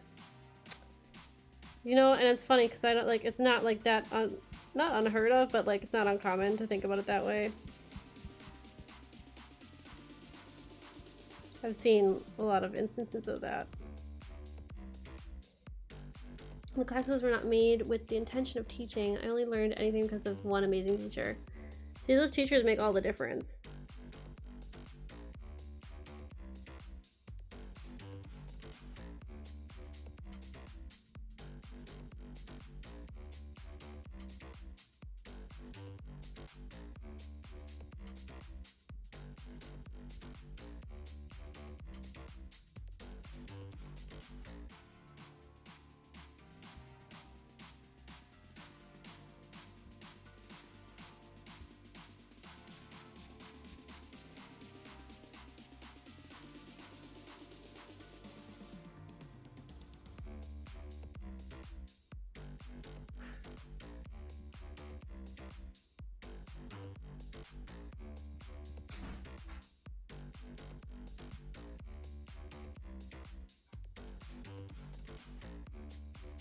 I had the teacher 5 times. Wow.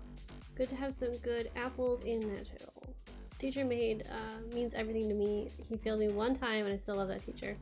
Yeah, I have those teachers where they're like, some people either think they're too hard or something like that. But they're intentionally making sure that you do well and succeed and grow.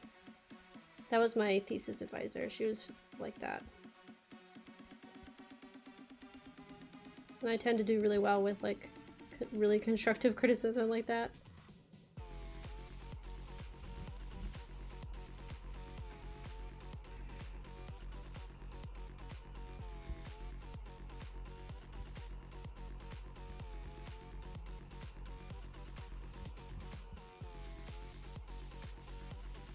He made me a better artist, and he does massive oil painting still. Oh, you've been to his gallery showing? That's awesome. Yeah, those kind of people are like 1 in 1,000, maybe even more. It's hard to find people like that.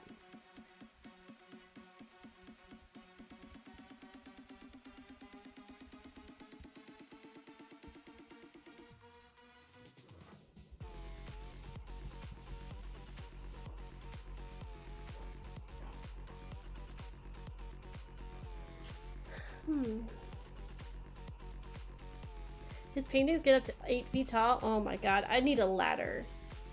I'm way too short for that. Hello there. Hi, Mashi.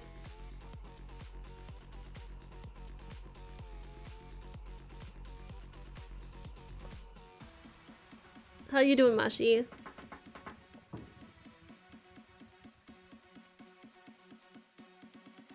A little? You're fine. We had some good conversations going.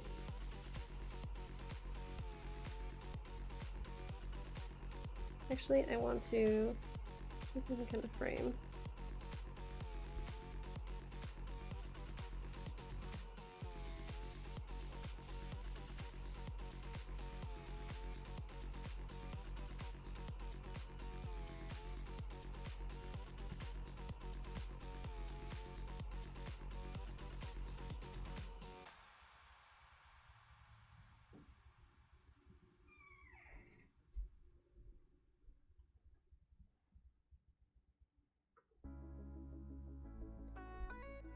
I'm back from the one dinner that gets better as leftovers, so I'm good. Managed to get a stream in already. Oh, and most importantly,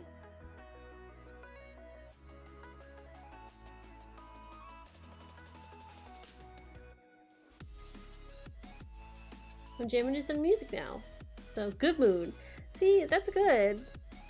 I'm glad you had a good day and a good mood. And good food, too.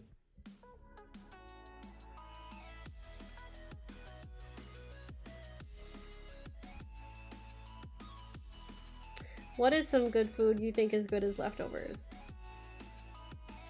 That's a really good question.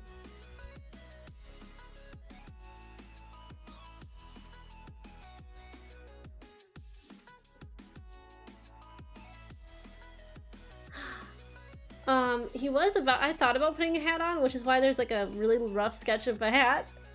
But he could have a mushroom cat hat. He's known for wearing like a straw hat, like a big one. But yeah, there might be a hat. I just have to decide whether or not that would look good on him.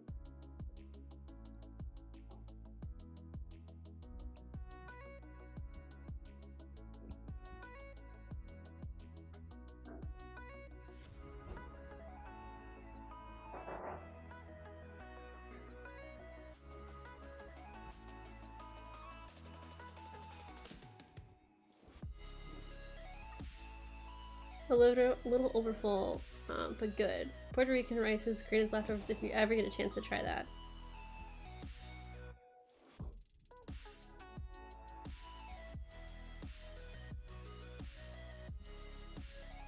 It makes a really good stir fry that's really good as leftovers.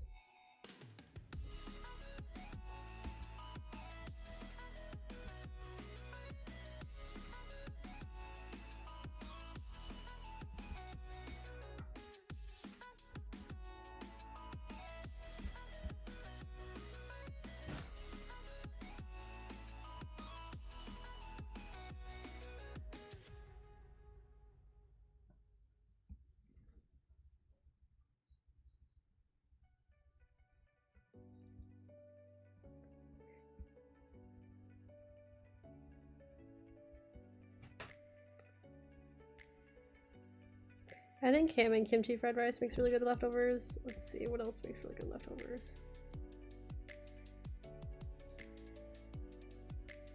Stir fry for sure.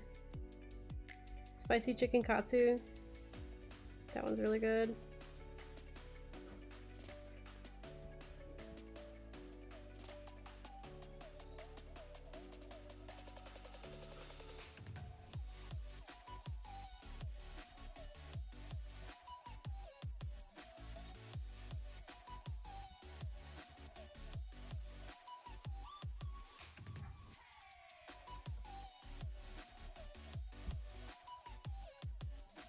Oh, Mashi. Just, I know you haven't been here yet so far today, but I changed up some new of the redeems. I wanted to change them up every once in a while just to make it kind of fresh. And we used a really good one earlier while we were talking about kind of like conspiracy stuff. Ooh, twice baked spaghetti? That's a thing.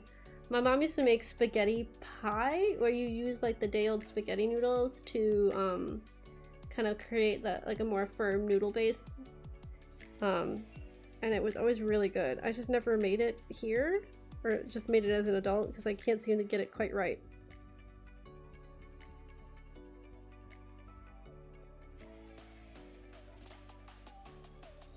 Spaghetti's just so simple and easy.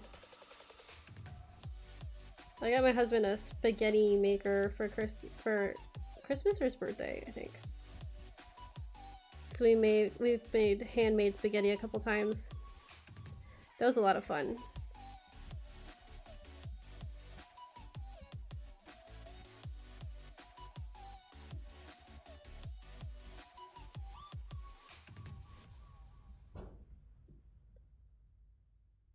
I woke up too late for breakfast and only had a sandwich for lunch, so I was pretty hungry.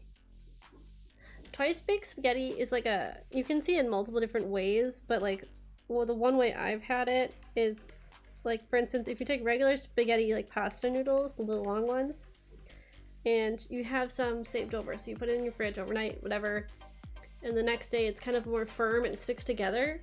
It creates a good kind of like crust base, and my mom would always make it in like a pie shape. So there would be a layer of, it's kind of like, yeah, be a layer of that like day old pasta. Then you would do, it's either ricotta or like cottage cheese, and then like the, or vice versa, the like marinara pasta sauce, the cheese, then another layer of the pasta, and then yet again. So it's kind of like lasagna, but with all the tiny individual noodles. And then when you bake it, the noodles get kind of like crunchy on the outside, or like on just like more like a crust.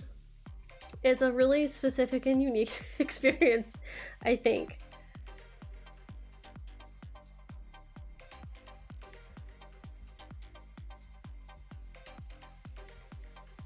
But I thought it was one of those things I really liked having, but it wasn't something we had often. Yeah, like spaghetti mini pies, but like spaghetti, some parts of it kind of can get like firm and crunchy, and then some parts of it are nice and soft, but it's also kind of like a lasagna. It's like a combination of a bunch of different ideas.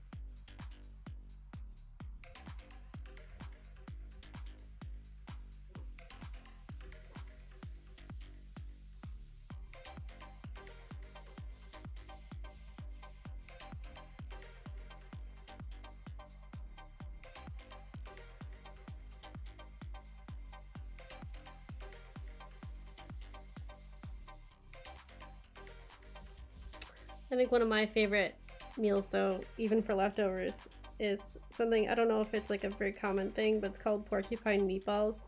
It's not made out of porcupine, but it's like a meatball with a rice type binder with a like a red tomato sauce served over rice.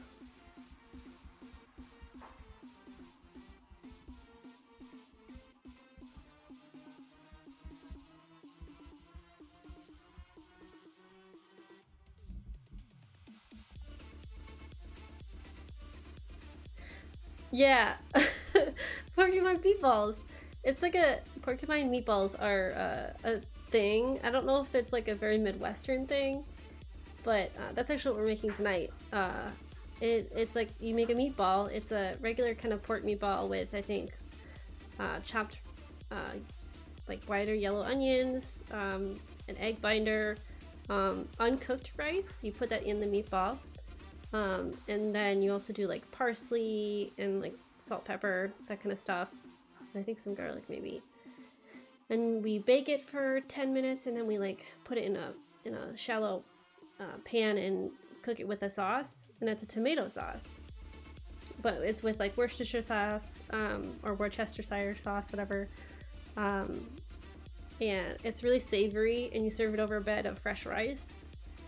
And it's kind of like, one way I could explain it to people is it kind of looks like as if you made a really red curry with meatballs in it. But there's no porcupine meat or anything like that in it. It's just called porcupine meatballs because the rice in the meatballs is like kind of porcupine-y. I know that sounds super weird, but I promise it's good.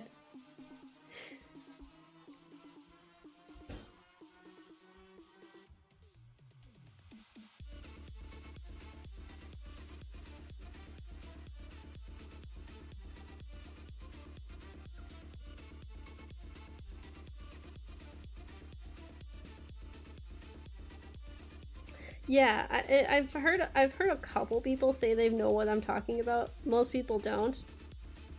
My mom always tells this really funny story of when someone was visiting from outside of our state. My sister, who brought up this friend, was like, "Oh, like if I get to choose dinner tonight, I would love to have porcupine meatballs." And this poor girl who's never heard of this before, she had the same reaction, like, "Porcupine what now?"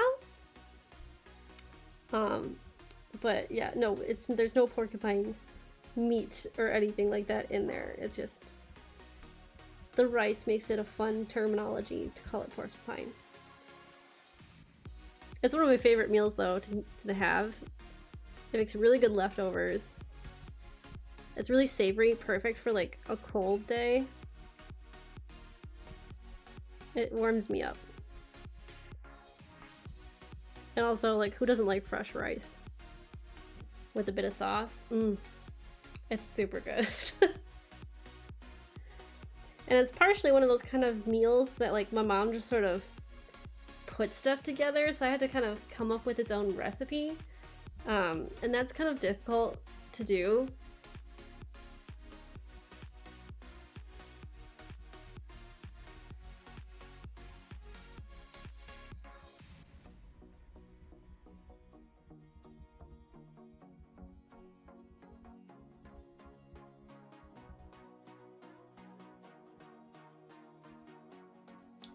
I mean, that's a skill right there, making your recipes. Yeah, I do that with my mom's chili recipe.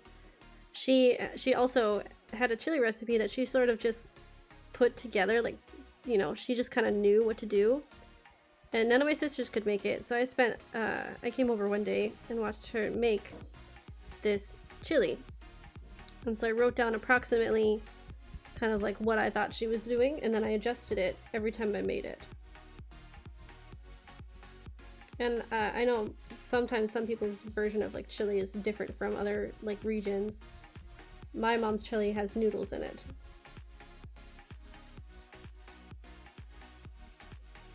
Right? Mom recipes. Put stuff together, it makes magic. There it is. Voila. Like, how do they do that? I wish I knew.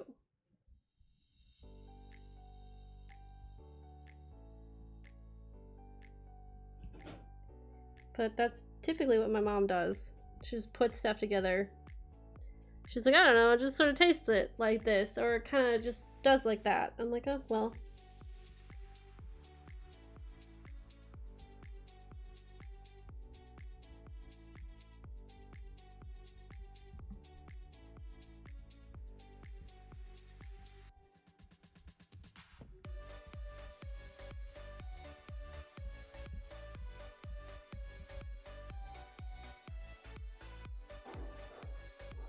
Yeah, just don't question, just eat it. Feel the ingredients. That's what it almost feels like sometimes. She's like, you're just gonna know, and I'm like, I didn't. Now I do, but like that took a lot of effort to know how to do that. And now I lowered it over my sisters that I know how to make these recipes and they don't. Huh.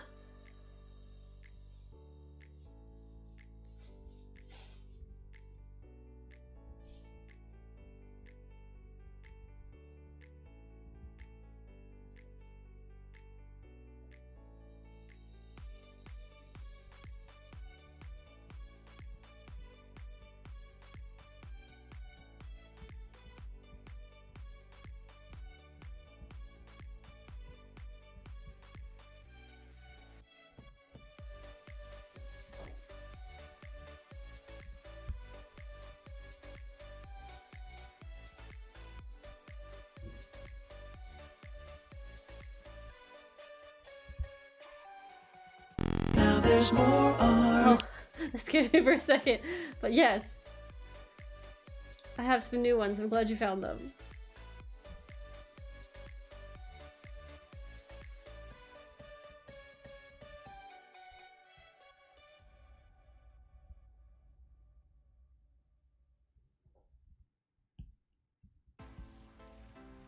So much art! Yes. Eventually I'm going to be adding sketches and stuff in them, because I don't want to do Critical Role art, you know, for every stream. But, like, I thought that would be a really appropriate redeem for when there's more art.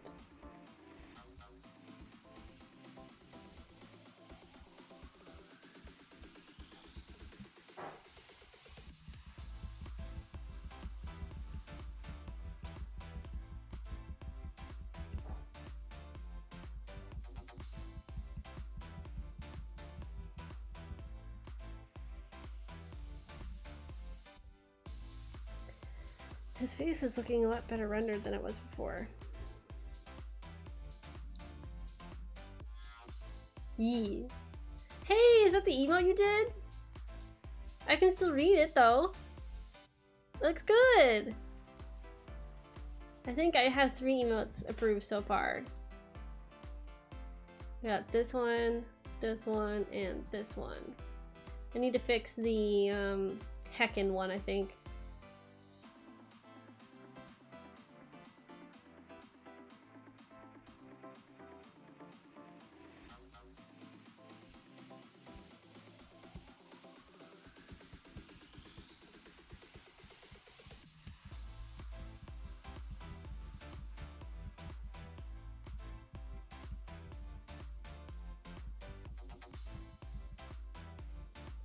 Yeah, I think it's really readable. The anime one turned out better than you expected. Yeah, me too. I didn't expect it to look that great. You can definitely see like the anime like shine, and you can see the dark, like it's kind of, I don't know, it's got the perfect kind of vibe I was going for. And they made that one into a bit emote. Cause I was like, I don't, like I have I think other plans for my other tier of regular subscribers, but and maybe I'll rotate them, I'm not sure. We'll see.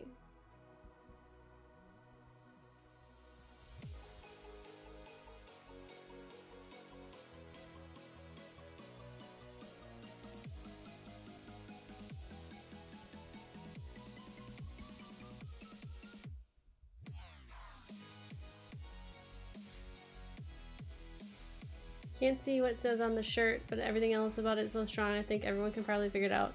Yeah, it just says anime. Like, that's it. That's all it says.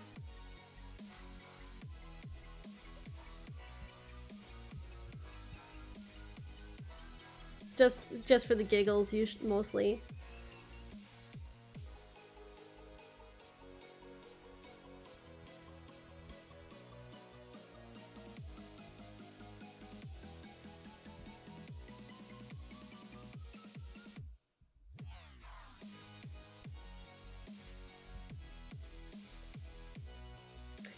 I was expecting the words not to be too legible, just because of the size of the emote. Which I feel like they should be able to do, like, I don't know, bigger ones, but that's not an option, really. I still have one open slot I need to make something for. What do you have so far? I'd love to know.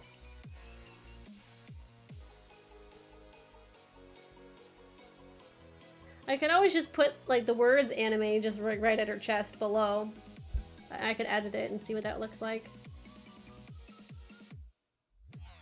That actually that would make a lot of sense too. So you got a heart one, a question one, yes, a lurk, and then a raid. Do you have a hype one? Because that would be fun. I know hype ones can come in kind of different variations too. Let's just add, let's see, put it like below this one.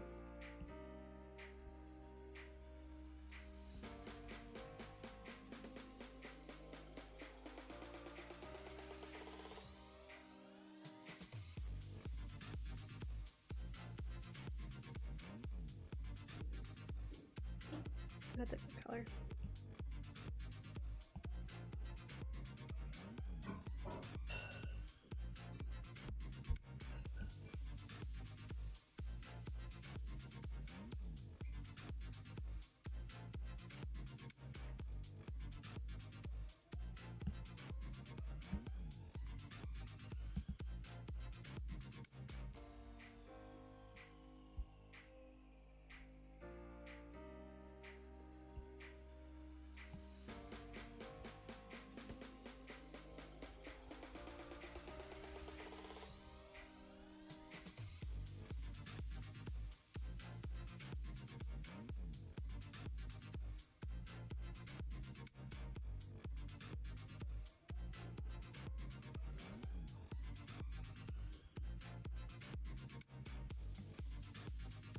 They're all not in the slots I really want them in either. So like the raid one is currently in a bit emote slot, but it would work better as a T1 sub. The subs could have their own raid command. Yeah, but I have it as a bit emote instead right now because I want others usable on Discord. But if I ever get enough subs to unlock multiple T1 slots, I'll move down. That makes sense. I know at least for Discord, I couldn't figure out how to connect my Twitch account to my Discord. I mean, I think it's already connected, but like I don't know how to get them to get the emotes across. I actually just individually uploaded them to my Discord because you can technically do that if you have your own server. You should be able to, at least.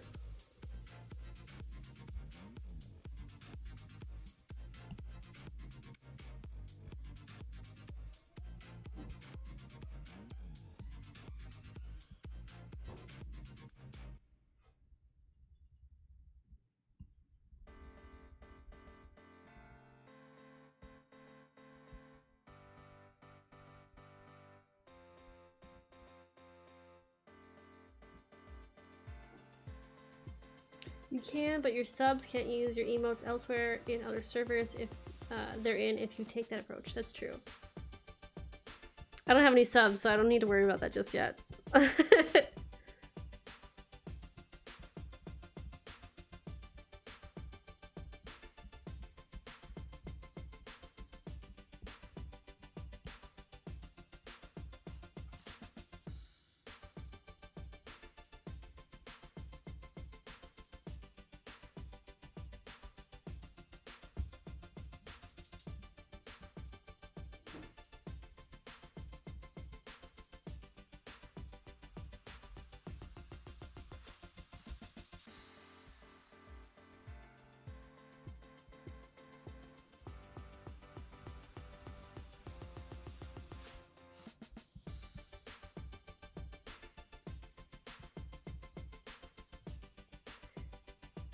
Had to unintegrate the two and then reintegrate it a few times and eventually worked.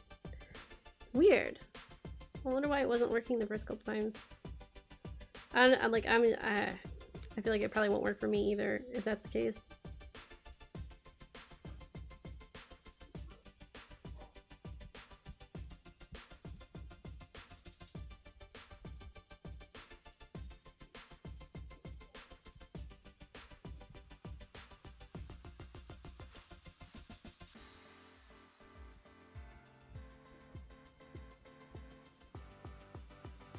Also, there's a setting you have to click to let it work. Oh. I wonder if there's like a tutorial on YouTube or something.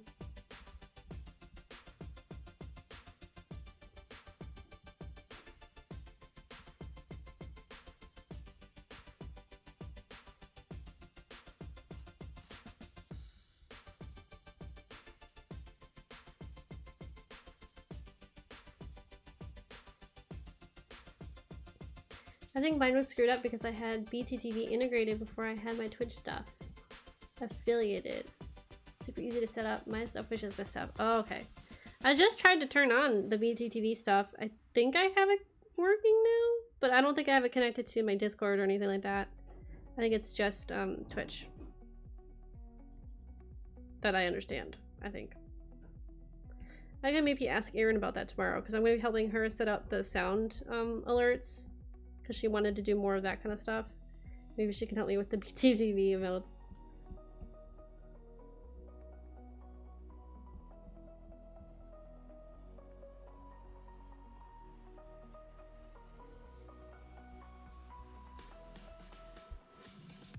It looks ridiculous.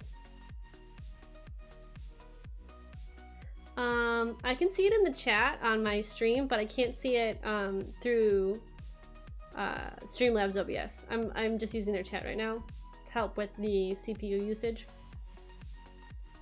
So the only thing I can't see it in is the Streamlabs chat. But yeah, I can see it.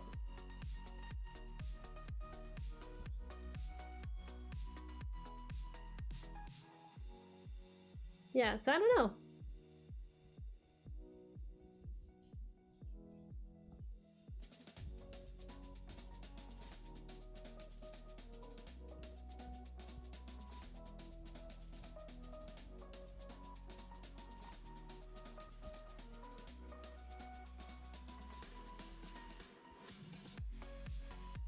Yeah, we'll see if I like this hat or not. We'll just kind of add it and think about it.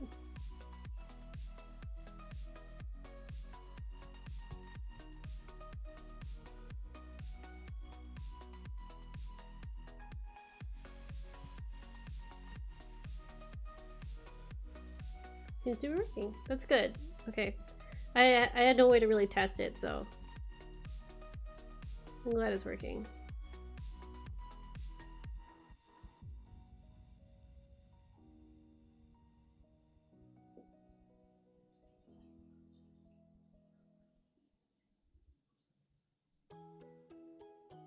I don't know yet.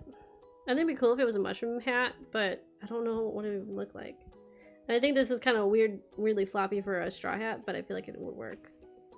I think I would just want to think about whether or not it works, because I obviously did not use a reference for the straw hat, so like... It definitely just looks like he has a piece of pasta on his head. Yes, ma'am? What do you need?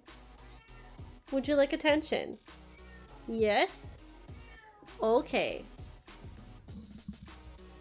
Yes, ma'am.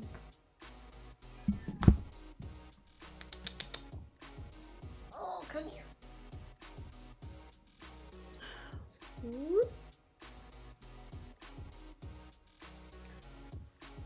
Yes, it does. Is this what you wanted, girl? Huh? You never want to be held. Hi, ma'am.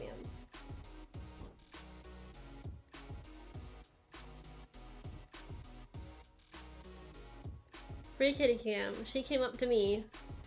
I was gonna do this because otherwise she's probably gonna stand right in front of the mic. Because sometimes when she really wants attention, she'll stand directly in front of you, even if it's in front of a computer. Okay, girl, you make it down.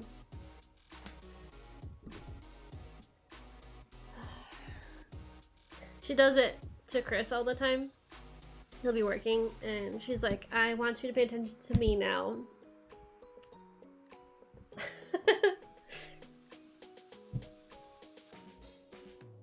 I feel like it's appropriate. She's a good girl. She's the bestest girl. She just wants the attention, that's all. I think I have some really interesting bit redeems for those sound effects, but I wonder if I should move them over and like switch them up every once in a while to channel point redeems.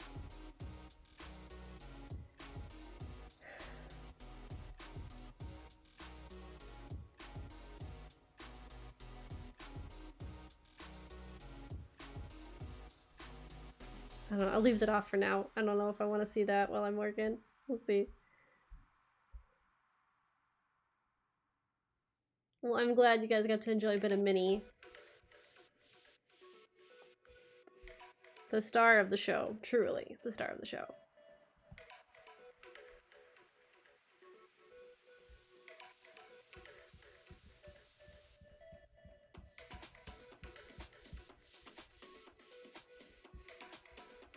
You know, I don't know if I ever asked if either, like, if you guys have pets or anything like that. I'd love to know your pets. I feel like I probably have, but like, remind me.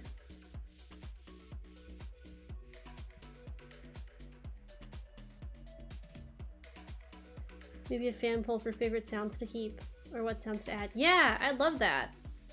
Because I have a couple that I added that were kind of fun in the like the bit redeems in that extension, but you get more for the bits, like as in like you get more slots to be able to put sound in than you do for the channel points, and it's only 5 for the channel points, which is like kind of a bummer. If it was more, I would probably have a lot more in there already.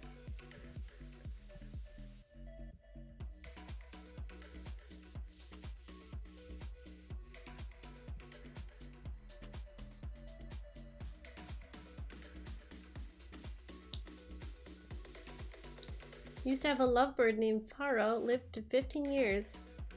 That's really old. That's for a bird, right? Yeah. One day I was watching a friend stream and she went into the restroom and her cat climbed up into and then put its front half on the computer desk and looked directly into the camera like, I'm the streamer now. Yeah, that would be my cats. They would probably do that. If they had the chance to, they totally would. And then bolted like a few seconds later, but it was wonderful.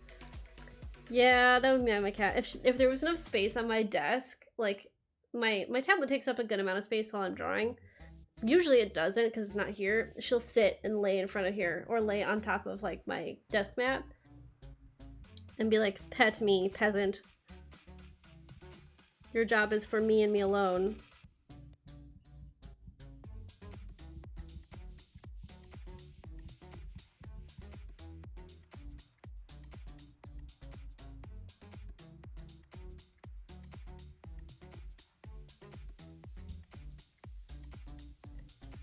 As soon as we started spamming and emotes, it left. My cat would probably, well, Milo might actually really like emotes.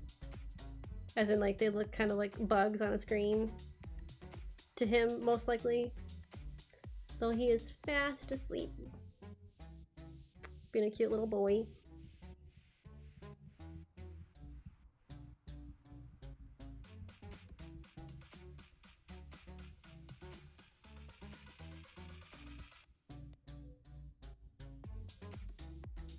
Morticia, I actually used to have a bird back when I was a little girl.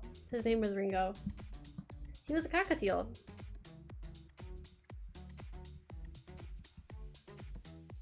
He hated my sister. It was hilarious. Then the cat attacks the screen like it's not as fun anymore.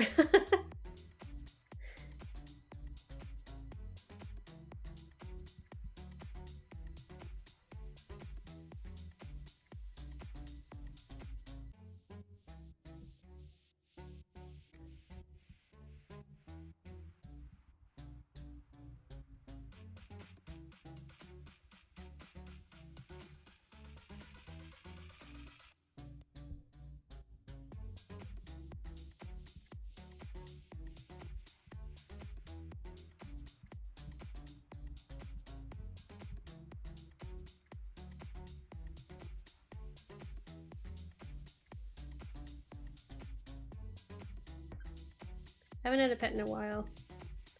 I got Minnie back in 2016, right after I graduated undergrad.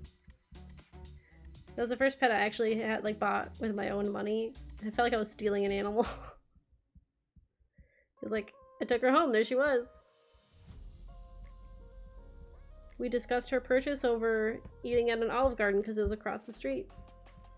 We almost bought a gray-blue Maine Coon mix. He looked like a little blue gray lion, and he was 8 years old. We almost got him instead. We ended up with her. Wouldn't have it any other way though. She's got a big personality, that girl.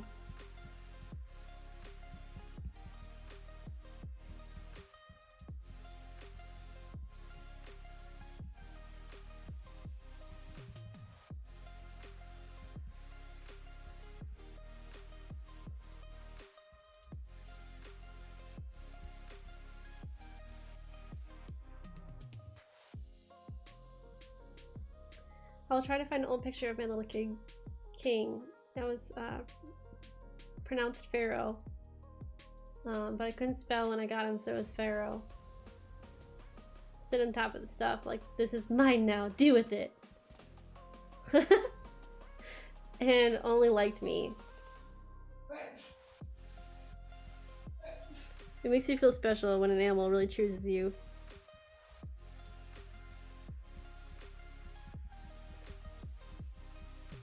Well, it seems like almost everyone's animal chooses me, though. We just had this problem on Tuesday. We were visiting family, and they got a cat recently, and the cat is like super shy, doesn't like anyone. And then I come in, you know, living with cats for like I don't know how many years, and owning cats. I immediately kind of like crouch down, lend them my finger, they sniff it, they come right over to me and start asking for pets. They're like, wow, they've never seen their cat do that to anyone. I'm like, yeah, no, this is usually what happens. I've had a lot of people say like, my cat doesn't like anyone, and then I come in and the cat sits on my lap. Maybe I just have cat energy. I don't know.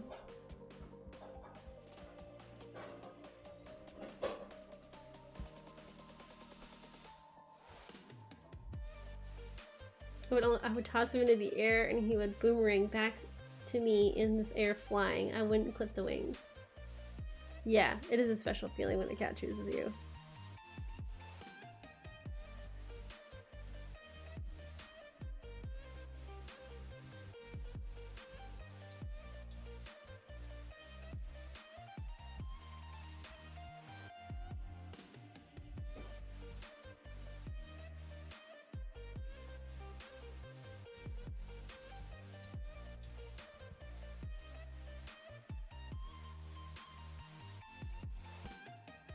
So I love my animals.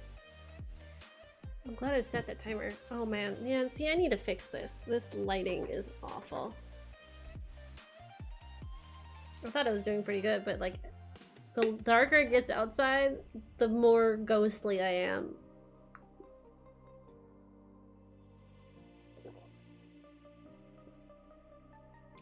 Pharaoh used to perch on my head until one tragic day he got tangled in my hair and I had to cut him out. Yeah. We used to do the same thing with Ringo.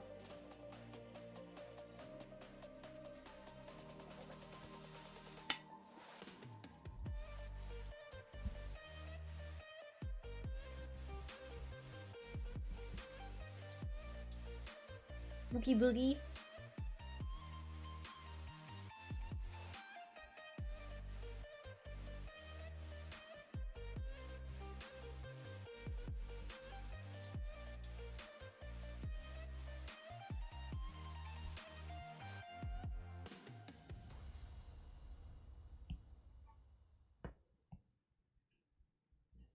I'm not a cat person, but cats choose me. I don't know what to do. I just stare at them. Help!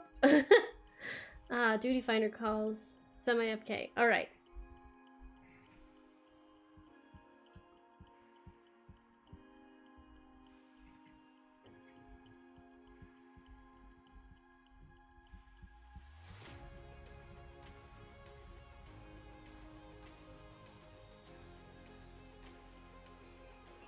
I have a lot of friends that are like that, that say they like aren't cat people, but cats are drawn to them. I laugh every time I think about that.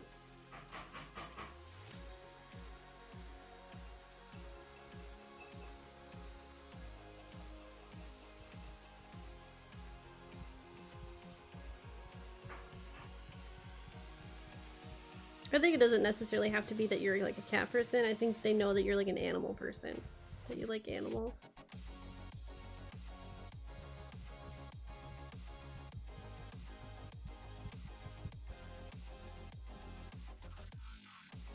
They come up to me and the cats and I just stare at each other for hours, like who's gonna be the first move.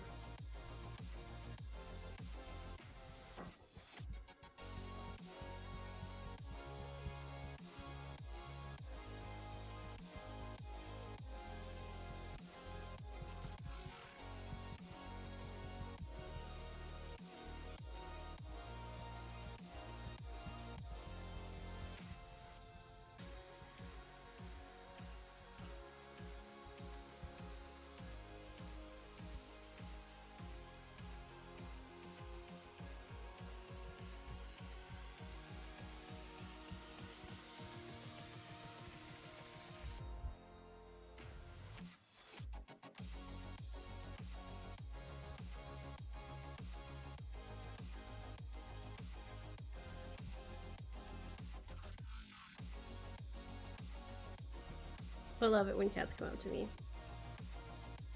I am the chosen one.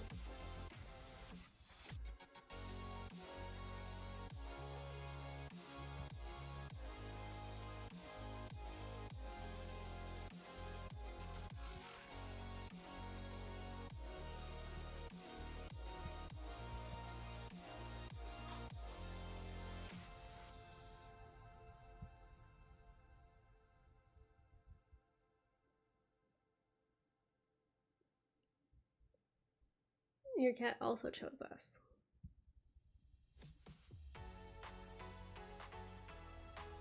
I think we picked our cats.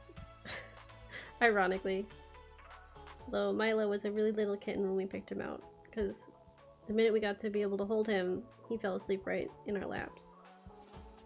Which, you know, melts my heart, so.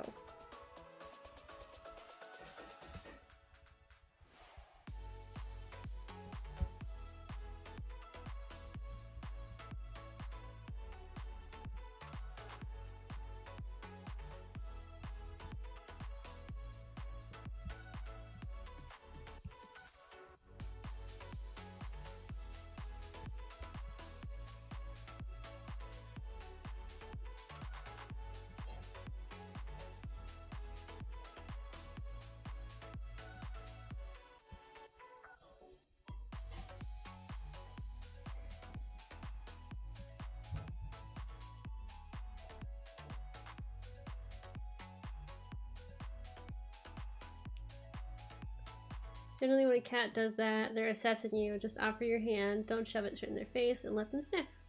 At that point, they rub against your hand, or it's time for them telling that it's time to pet them, or they lose interest and walk away. I normally lose because they will show me their butt and I will walk away. I don't know what that means. Oh, well, when cats show you their butt, it's another form of like saying hello. Or pet my butt. That too. Milo is pretty aggressive with that sometimes. He loves waking me up in the morning, and he normally does it by showing me the ISR on in one way or another.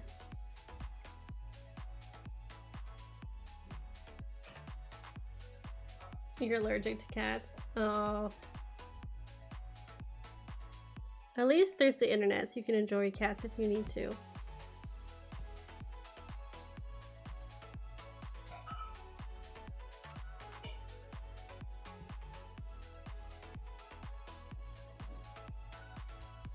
In a more accessible format.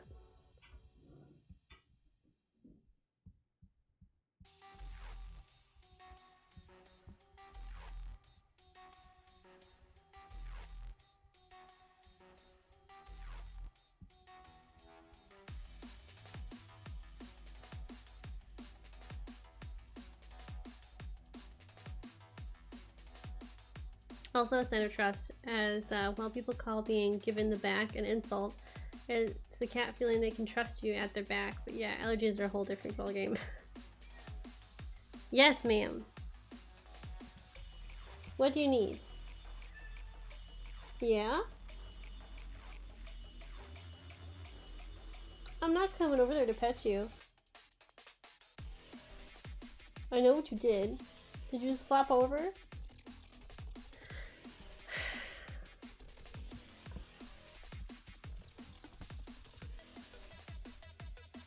And some cats are very needy. Like my cat.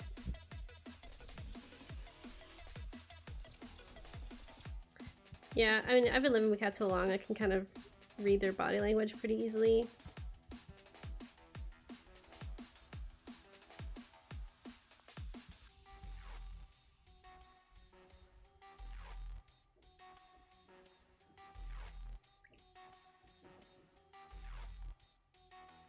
After my boyfriend's cat, I'm more accepting. I like her energy. I miss her.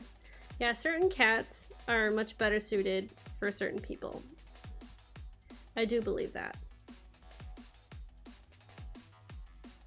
Like, I don't think some people could handle our cats with how talkative they are. Some people like quiet cats. because they like to kind of like have an animal but not see it, but whatever. I love my cats and their extremely loud personality. We almost thought about getting a Bengal. If you guys know like what cat that is. Ma'am! I'm busy. What do you need? Oh, sorry. This business is closed. Thank you. Very much. But also, speaking of cats, Morticia, I think you were the one that gave me an idea. I think maybe Monday or Thursday next week, I'm gonna try and draw my cats as humans. Yes, ma'am.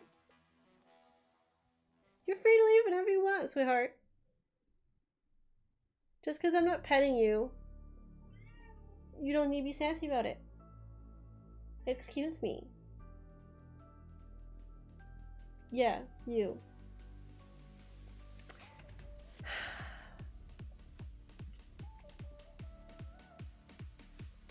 Really, Morticia, our cat changed my opinions on cats. I used to not like them. She was a bit of a trash goblin, but otherwise liked how verbal and didn't have to question what she wanted. Yeah, I think the cats that are really talkative really let you know what they want, versus the quiet cat, which could be kind of, you know, you're not entirely sure what they need. But yeah, I did think about drawing my cats as humans. Just to kind of give a break from like all this critical role art that I'm doing. Because I feel like I know exactly what I would try to see them as, if that makes sense. I think that'd be tons of fun.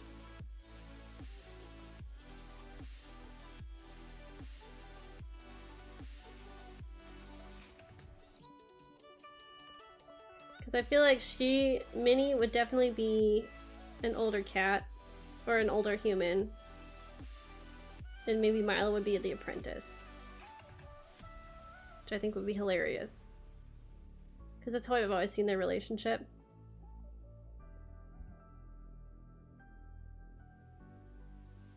My cat is usually quiet, but you always know what she wants. She's good at leading. Milo does that. He's like very much like, oh, I love you so much, Mom. Oh, please, Mom, follow me. Oh, Mom, I look so cute. Don't you want to pet me over here? And he leads me all the way over to his toy box in the living room. And then he's like really flirty, kind of like rubbing up against it. A hell yeah sound alert. I'll have to look one up. I bet there is probably one.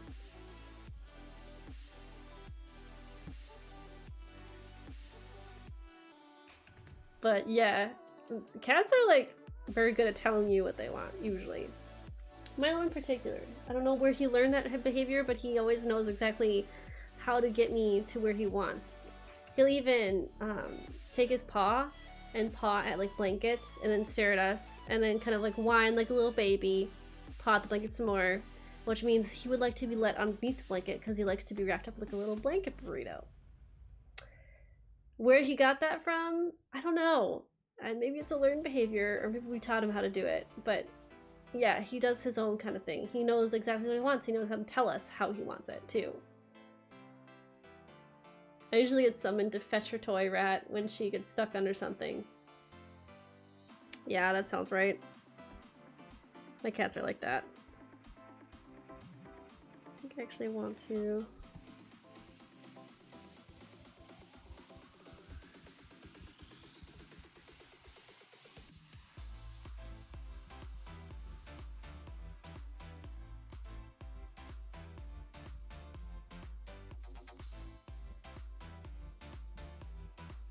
My best friend freaks out at how her own cat likes me more than her. Vivi sits next to me and runs away from everyone else.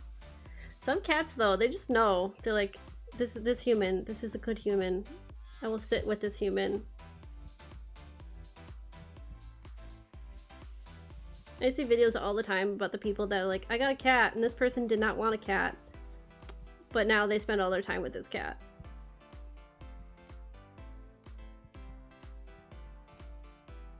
I laugh every time I see that. I actually want this to kind of cut more like that.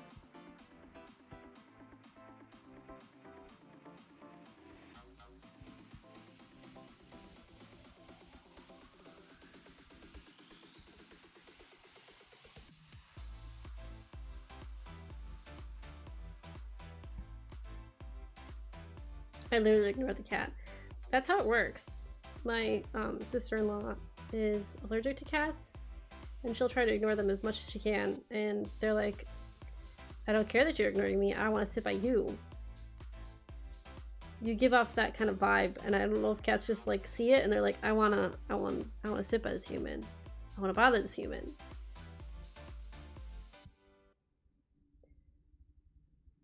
Just pretend you don't want the cat and the cat will come.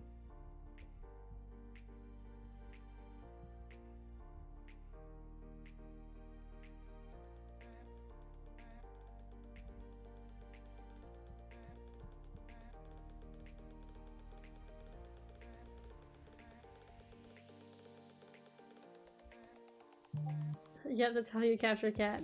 Hi, Helix! How's it going?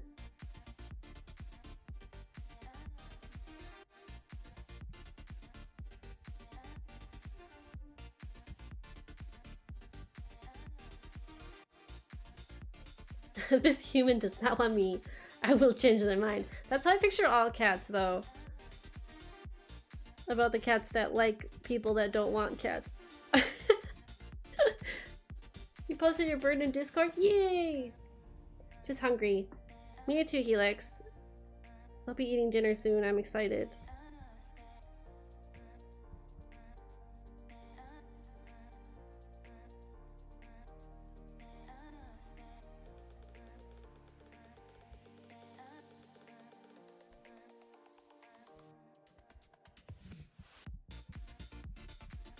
I hope you get to have something yummy. The reason why we were talking about cats, well, partially because my cat was being really sassy on stream. But I was also considering for my next stream drawing my cats as human characters because it's just something to do, and I have really, really expressive cats.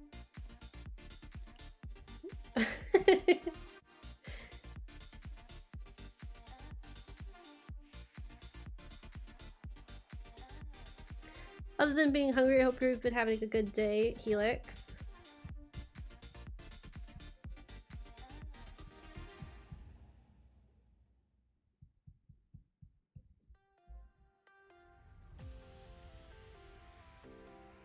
Maybe a side-by-side, like a reference picture of the cat, you're turning into a person. I can do that. I have more than enough pictures of my cats.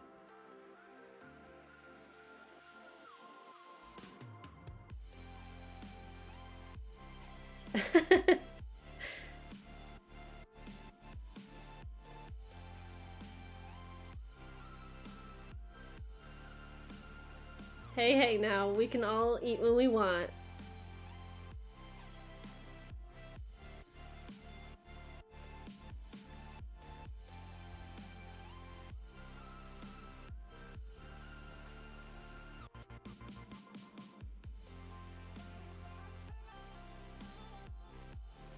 Oh, what color am I picking?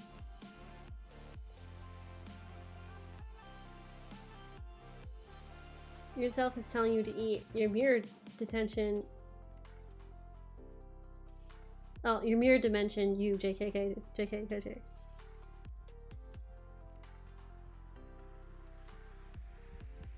It's getting around the time though.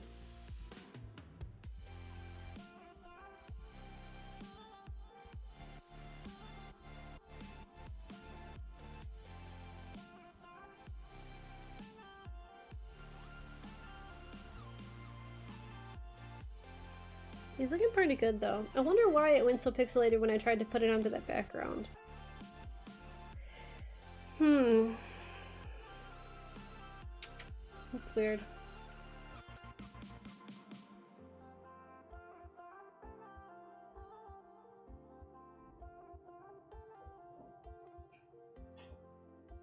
It could be. I wonder if the size... I want to see real quick. What is this canvas information? It is 300 DPI. So it's not... It's like high quality, so I don't know what the heck... Let me just pop over real quick. So we got this going on, and it's a better render Cadeuceus than this one, I think. I think we wanted to see what it looked like with this one. So then... If I, for instance... Oh, the poor Cadeuceus is all rendered and everything. Take that off. We take this.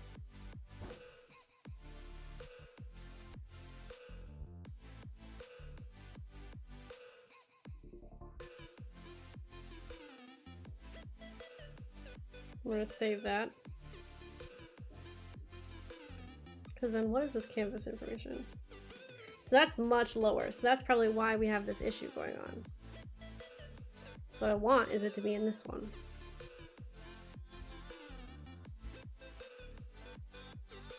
So then I can just do import.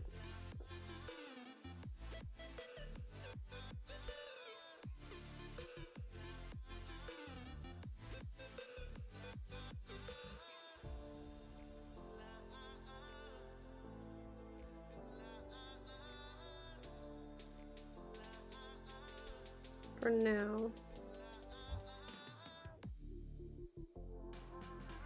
Oh, no, I didn't want to do that. Undo, please.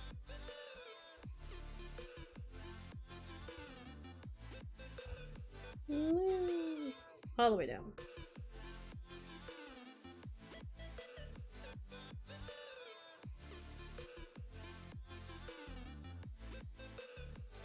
Yeah, there we go. So then I had to adjust him or the canvas itself to with his background. Throwing a bunch of words together. Problem solving detective team squad support.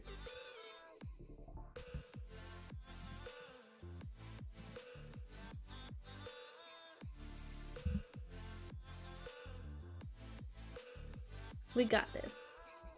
Yeah, I was liking the fact that, like, he looks a lot better rendered, but I just wanted to see why the background was so weird and why it was so low quality, but I'll just have to kind of paint over this to give it more clarity, which is fine.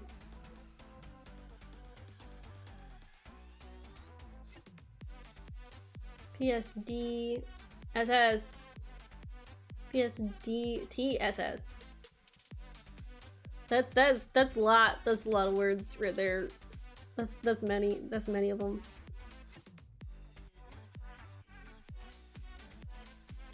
So I do feel like I could totally kind of combine some of this junk because it is a lot.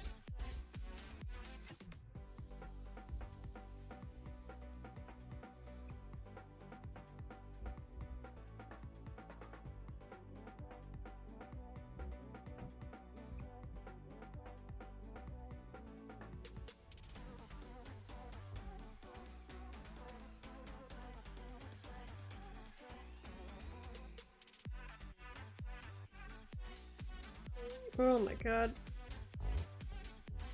All the way up, please. There we go. Holy cannoli. Too many layers.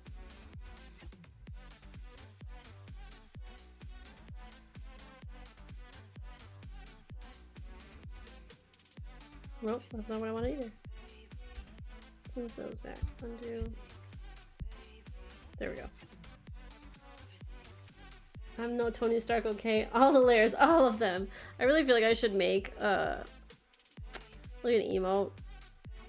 Either save or check your layers or something like that. Something really simple like that, because dang.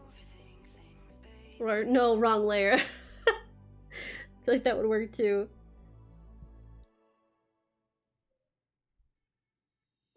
Okay. Actually, what layer is this? That's got like some random detail.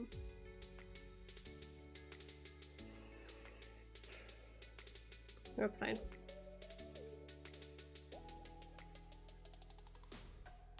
Oh no, my Apple Pencil battery, no! It's getting close to when I normally end though, which is fine.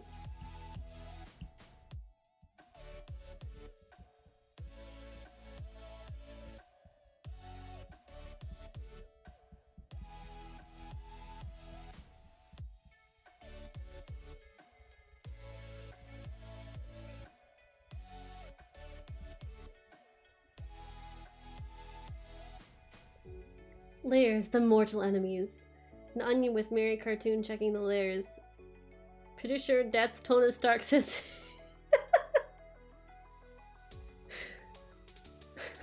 Jeez. The fact that you add sensei to it too. Man, I would laugh if there was a Tony Stark gif. If I was Tony Stark, I'd sub. Hey, you would be my first sub then.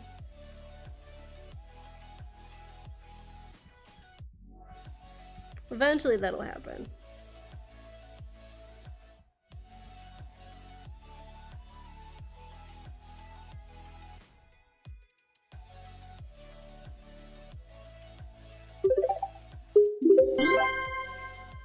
Helix! You just subscribed? You're my first subscriber, thank you so much! There you go, Founder's Badge, heck yeah. Wow, thank you! I don't know what to say, really. That's crazy, thank you so much. I hope you enjoy my stuff here. That's the hope, at least. Hype train. Morticia Cheer Dex 100. Hype, hype, hype. I think the first 10 get those. Oh yeah, that's true.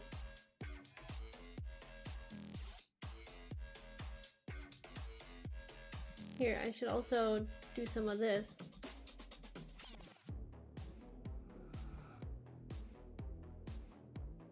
Thank you. God, you guys are so wonderful. Now I actually have to do even more work. Gotta make you guys more cool stuff.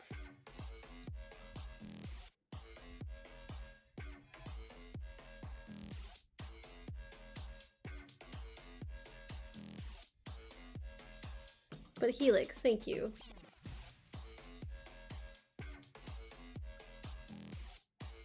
Now you have to worry about subs being able to use your stuff elsewhere. That's true. ML Helix Cheer Dex 321. Aw, thank you. Thank you for the biddies.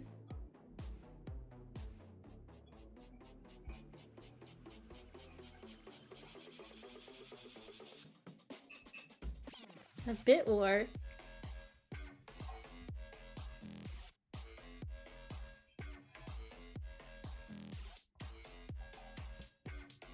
Oh no, war! I can't afford war at the moment. My stream is too small for war at this Morticia moment. Cheer Dex 1. Please don't. This is all I have. Oh my god, guys.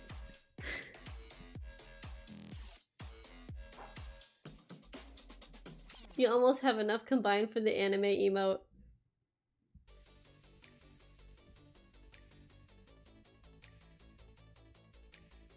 I do wish I could have set like the amount of bits you could do for those emotes, but I guess it's pre-done by Twitch.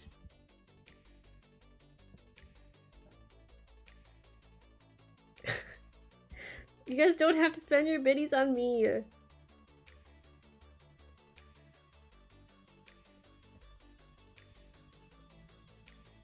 We can save it for a more fun stream. Morticia Cheer Dex 9. Yes, I do. Oh jeez, you guys. Twitch is still not letting you bit farm? I wish I understood why they're not letting you guys do that.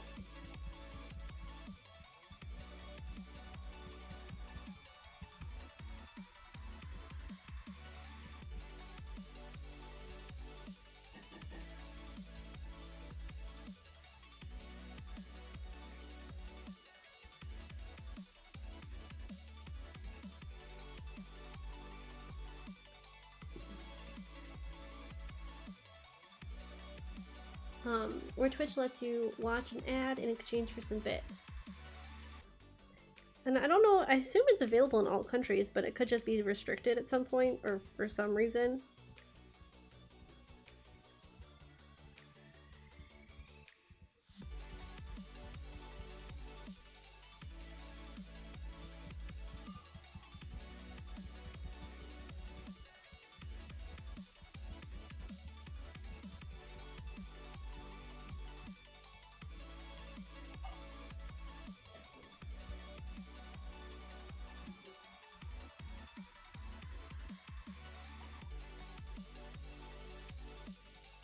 It's just a US thing. EU and other viewers don't have access to it, unfortunately.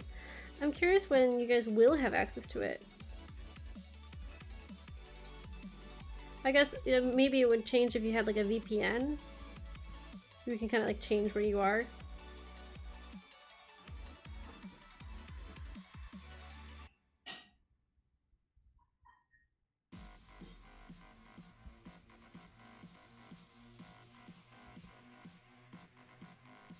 Look at that! It's so cute! I love it! Capitalism at its finest. Yeah, it is. My little hype emote. That's the first one I did that I was happy with. I was so excited for it. I'm glad it looks so nice.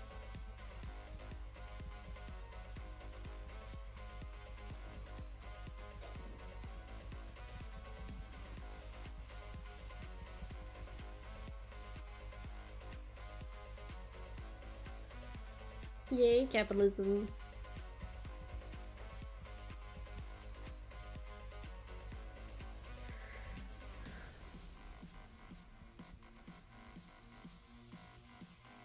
I think I need to look at a reference for his boots next time, because I don't remember exactly if they're like an all-encompassing type of boot or if they're like a boot sandal.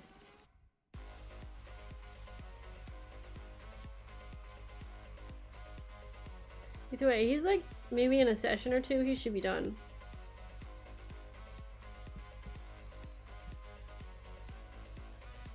I kind of want a comrade Twitch emote now. For irony's sake. I bet there is one. Comrade.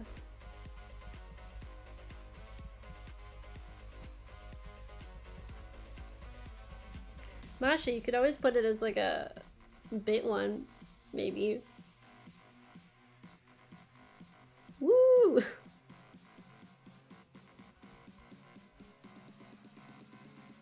You guys are so cute.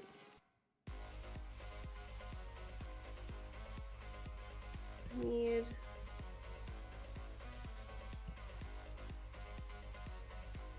See, that's more like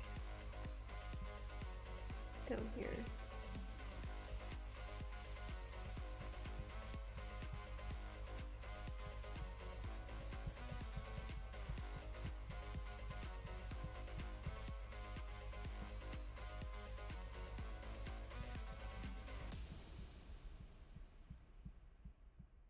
I wasn't expecting to get my first sub today, but that was...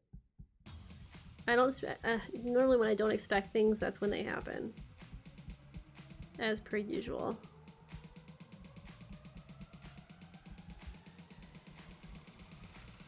That's a good thing, though.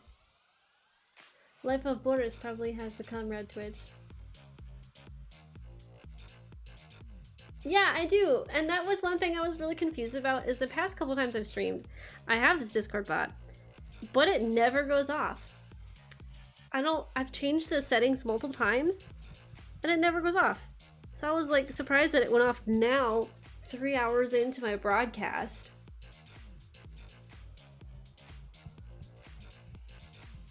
But you know, better late than never, I guess.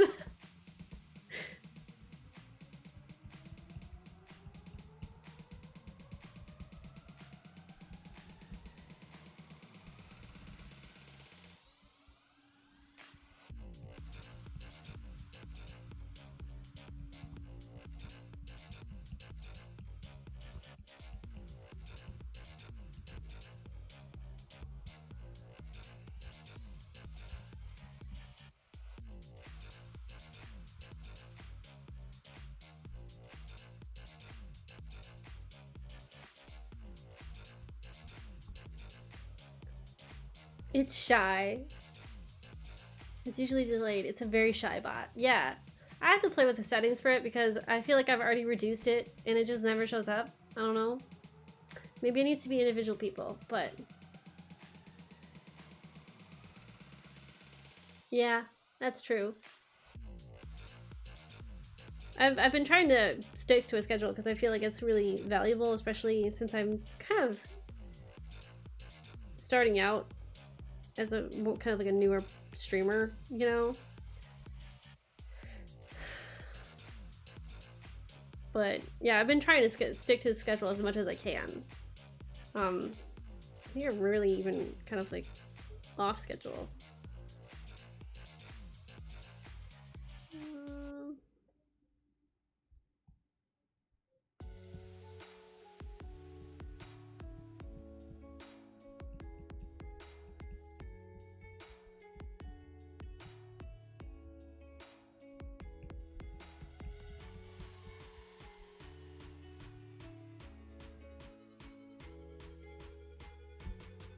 I'm terrible at keeping a schedule. Oops. I've been trying really hard just because I have nothing else I'm doing right now. In the terms of, I currently don't have a job because I graduated this year. But yeah, having a schedule makes me feel like I'm doing something rather than doing nothing, you know? I mean, normally I actually stream 3 hours and I'm a little over that right now, but I'm also kind of jiving right now. I will have to end in a little bit though, because I do have dinner. And I'm hungry. I also have nothing else and I'm still terrible at keeping a schedule. I hope to expand my schedule at some point. Because I'd like to get like a capture card or something that works with my computer. And then do games, or some of my Switch games. I got Stardew Valley, Animal Crossing, show you my bougie island.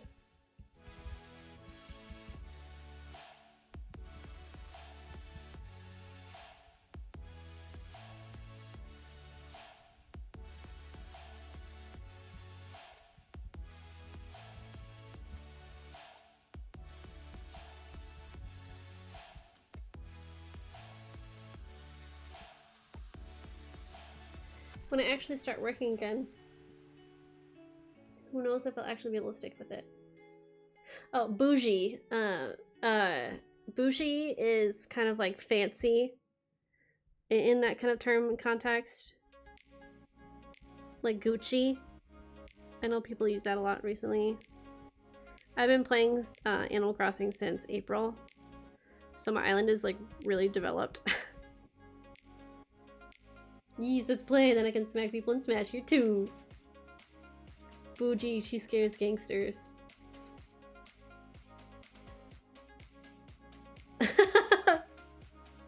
Yes, I'm so fierce.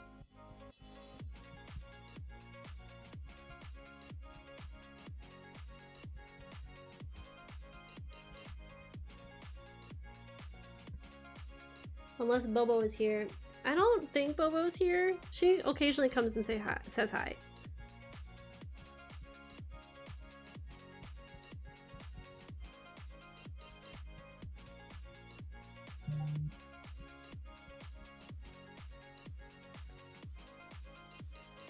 Yep, bougie, especially under you sushi. Hey, I like sushi. That sounds really good, actually.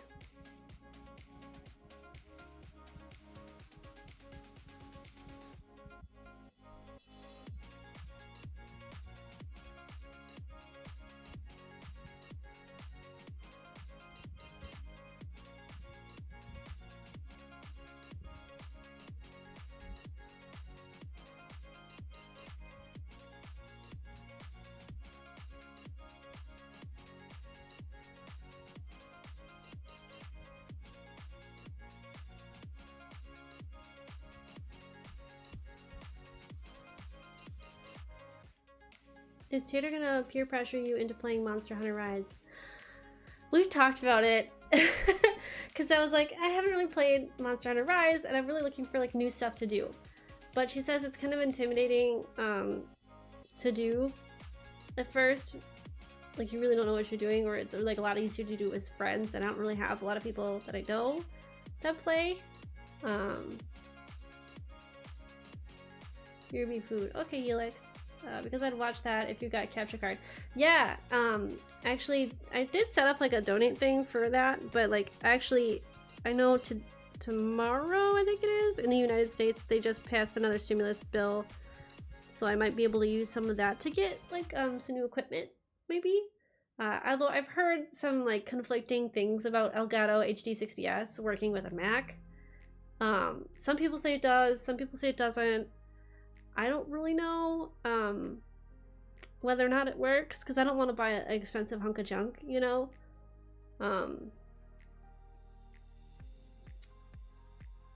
Also, remember to include a detail about the yokai in the story that I shared. Ooh, okay. I just tagged it in the end. The story itself doesn't contain a lot of detail simply because the people don't actually see it clearly. It'd definitely be intimidating solo. That's the external one. Yeah, it's the, since I stream, this is all entirely on Mac products, basically. I have an iPad, I have my iMac, I'm using all that kind of stuff. And so I've heard some conflicting things that Elgato either works really well or it's a really big pain to set up and it doesn't work at all on a Mac. And so I'm like, I'm not entirely sure if that's what I want to invest in, because there's no real definitive answer unless I do it myself. Because I've heard from some people, they're like, I got a $20 capture card and it works just fine. But yeah, I'm all Mac. I think I actually have, let me see real quick. I don't remember all my commands at the moment. Let's see.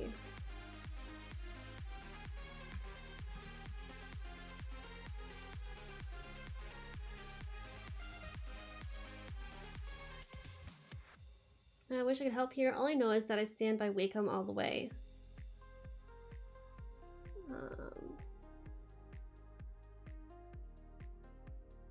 Yeah, I guess it would be under device, but yeah, I'm all Mac.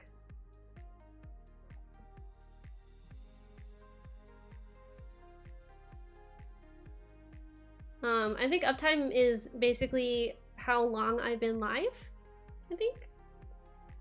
That should be one of the pretty like common ones.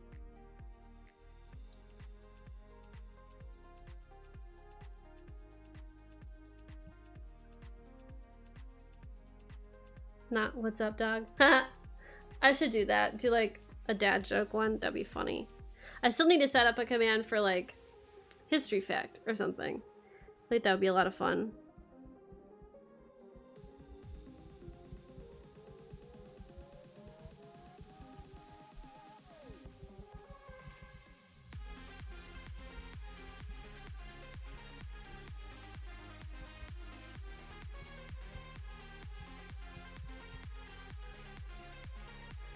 I use a lot of third-party tablets, and Wacom is the only product that has consistently worked. Maybe they work with Mac too.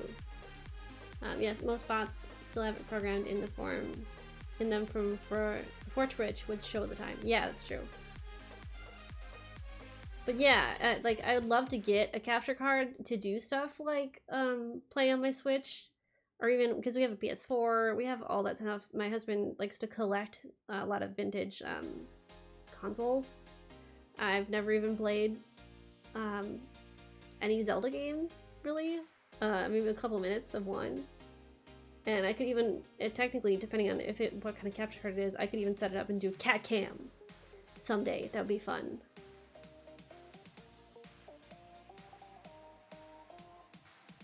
Yeah, I do have my iPad, but I never got a Wacom screen tablet because they're really expensive.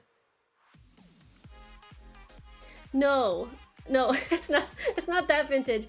He like collects like Nintendo 64, and he recently broke or what, not jailbreak, but like hacked a Wii U to play a bunch of vintage games. He even coded a Raspberry Pi to do a bunch of vintage games too. Yeah, we have hugs.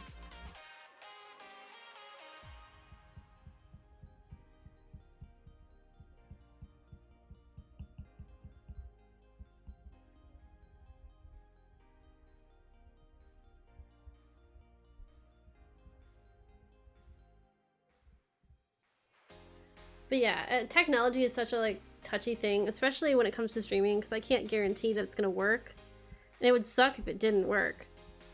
But yeah, it's an external one. I would think it would work. Does this mean we might get to see Mary stream Mega Man stream?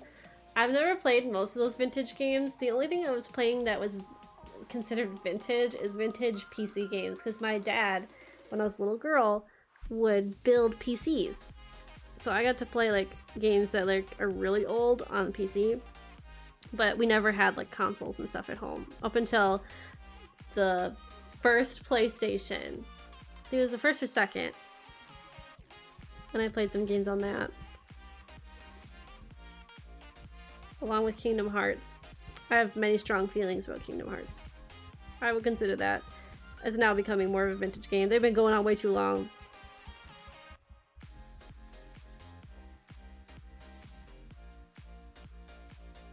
Oh yeah, Monster Hunter. I should play more of Monster Hunter. The Wacom I have was under $400, which is cheap for Wacom. It's a Wacom 113. Oh, did you play Heroes 3 of Might and Magic? I feel like I probably have. I'd have to like look. I had played a lot of games that were on like floppy disks even, if that dates me at all. That just means you got a wide berth of old stuff to experience for the first time. Games like Ski Free? Never heard of that one. What weapon do you use, Lynn? There were so many games I've never even done. Like, I even thought about at some point asking maybe Tater Tots to, like, I could even start doing Final Fantasy for the first time. I've never played that game. There's a lot of games I've never played. And yet, I was a president of the Video Game Enthusiast Club in my college.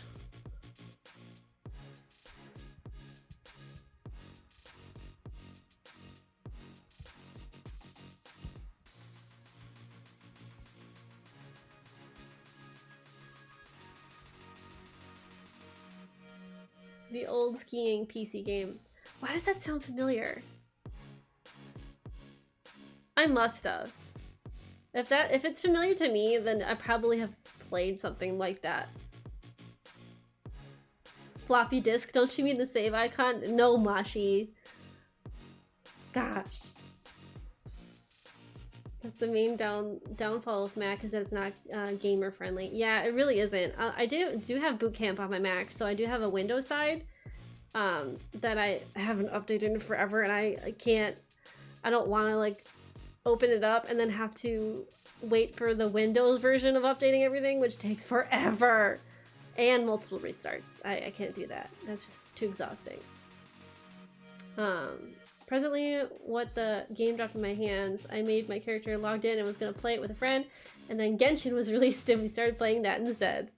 What up with the old 3D pinball? Yes! 3D pinball Space Cadet, like, if I couldn't play other games, I'd play that one. I do remember that one very clearly. This is the polar bear that always gets you in the end. I was just about to recommend Boot Camp. Well, let's start... starts you with one of every weapon type. I don't have it on PC, but if you play it on PS4 and ever want to play it, I'd love to go back and play the early stuff. And this is for Monster Hunter, right? I'm double checking. Like, I always thought Monster Hunter was like a Switch exclusive for some reason, but I don't think it is, right? I think.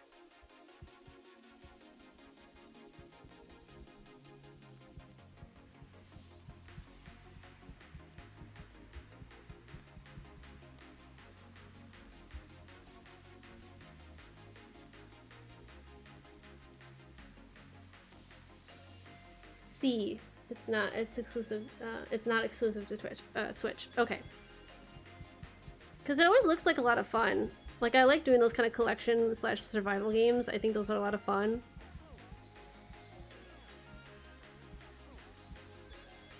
Like, I wanted to get into Rust originally, but people were too aggressive with it.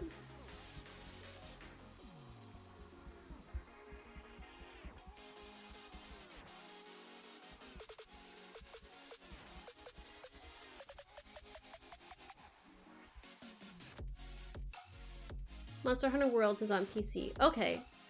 Like, my Mac could be able to handle it, but I don't know if it technically is available for, like, Mac. But if I can get on my PC side, then it should be fine.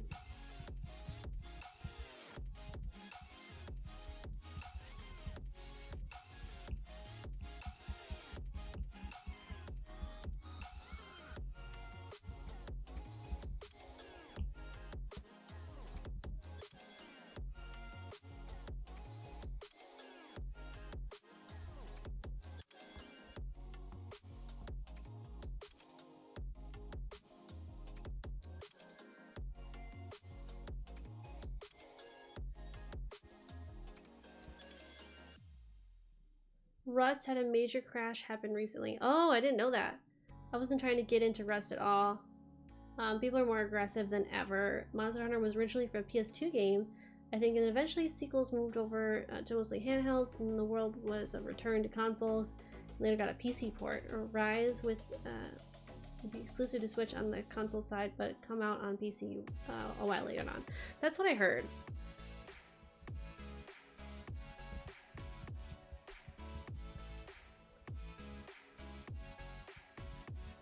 But yeah, that's like a lot of those kind of games that are like the kind of fun collector ones. They always look like a ton of fun until like all the aggressive people start playing them, and I'm like, I'm okay. I'm alright. I'll just do my own thing. Play solo. Usually. Hi, bud! Hi! Oh, hi, buddy buddy. Milo is up. Kids need to chill, it's all just a game. Yeah, I think it'll be released 1 year after Switch. Oh, okay.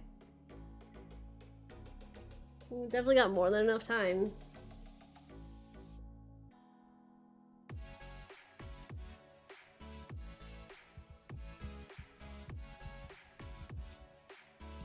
Okay, I think I need to like start wrapping up, even though I'm like almost at 4 hours. I do need to eat some dinner, it's almost 7 o'clock. But, okay. Even though you guys are having so much fun talking about games, we can continue this discussion. Oh, hi buddy. We can continue this discussion on Discord too, if we want to. Food is very important. I'm very excited for it. But yeah, I think next week I'm gonna do drawing my cats as humans. I'm pretty positive that's what's gonna happen. Thank you, Mashi, for that. I'm excited for dinner. Be excited for what I'm gonna do next, because it's definitely gonna be something different. We're gonna have references and everything. I'm really excited to do it, but go get some food. Thank you for the stream. Thank you, Lynn. Thank you, Morticia. Thank you, Space Janitor. Thank you, Mashi. Thank you, Helix, for the subscribe. My first subscribe. I need to have a bigger celebration, I feel.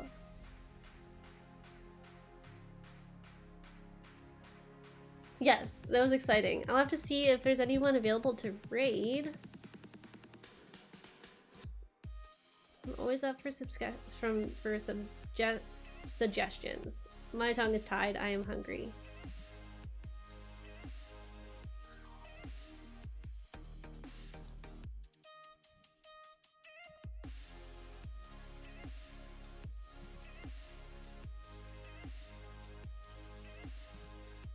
Look at all those emotes. They're so cute.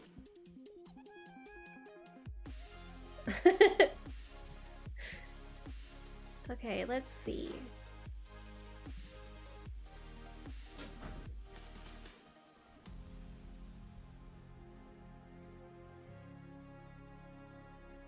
Here, Teddy looks like she's streaming, actually. Let's go raid Psycho Teddy. She's one of Tater Chat's friends. She's playing Dead by Daylight. We'll do her.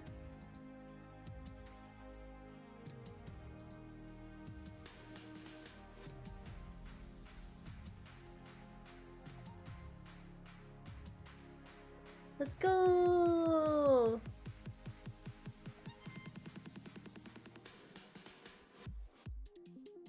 Alright, guys. Raid message. Time to hear her twice. Ooh, what should we do for raid message? Look at that, it looks so cute! I love it!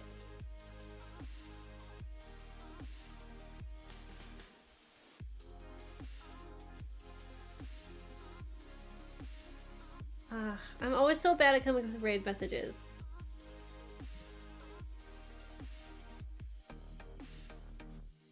I'm glad I was able to see everyone. Let's see, let's no,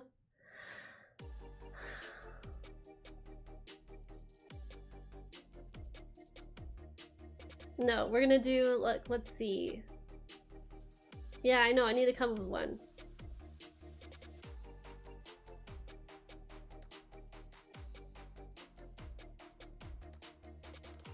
I'm gonna do like a support raid. Oh, it's the countdown. All right. Yes. Banana attack. Bye.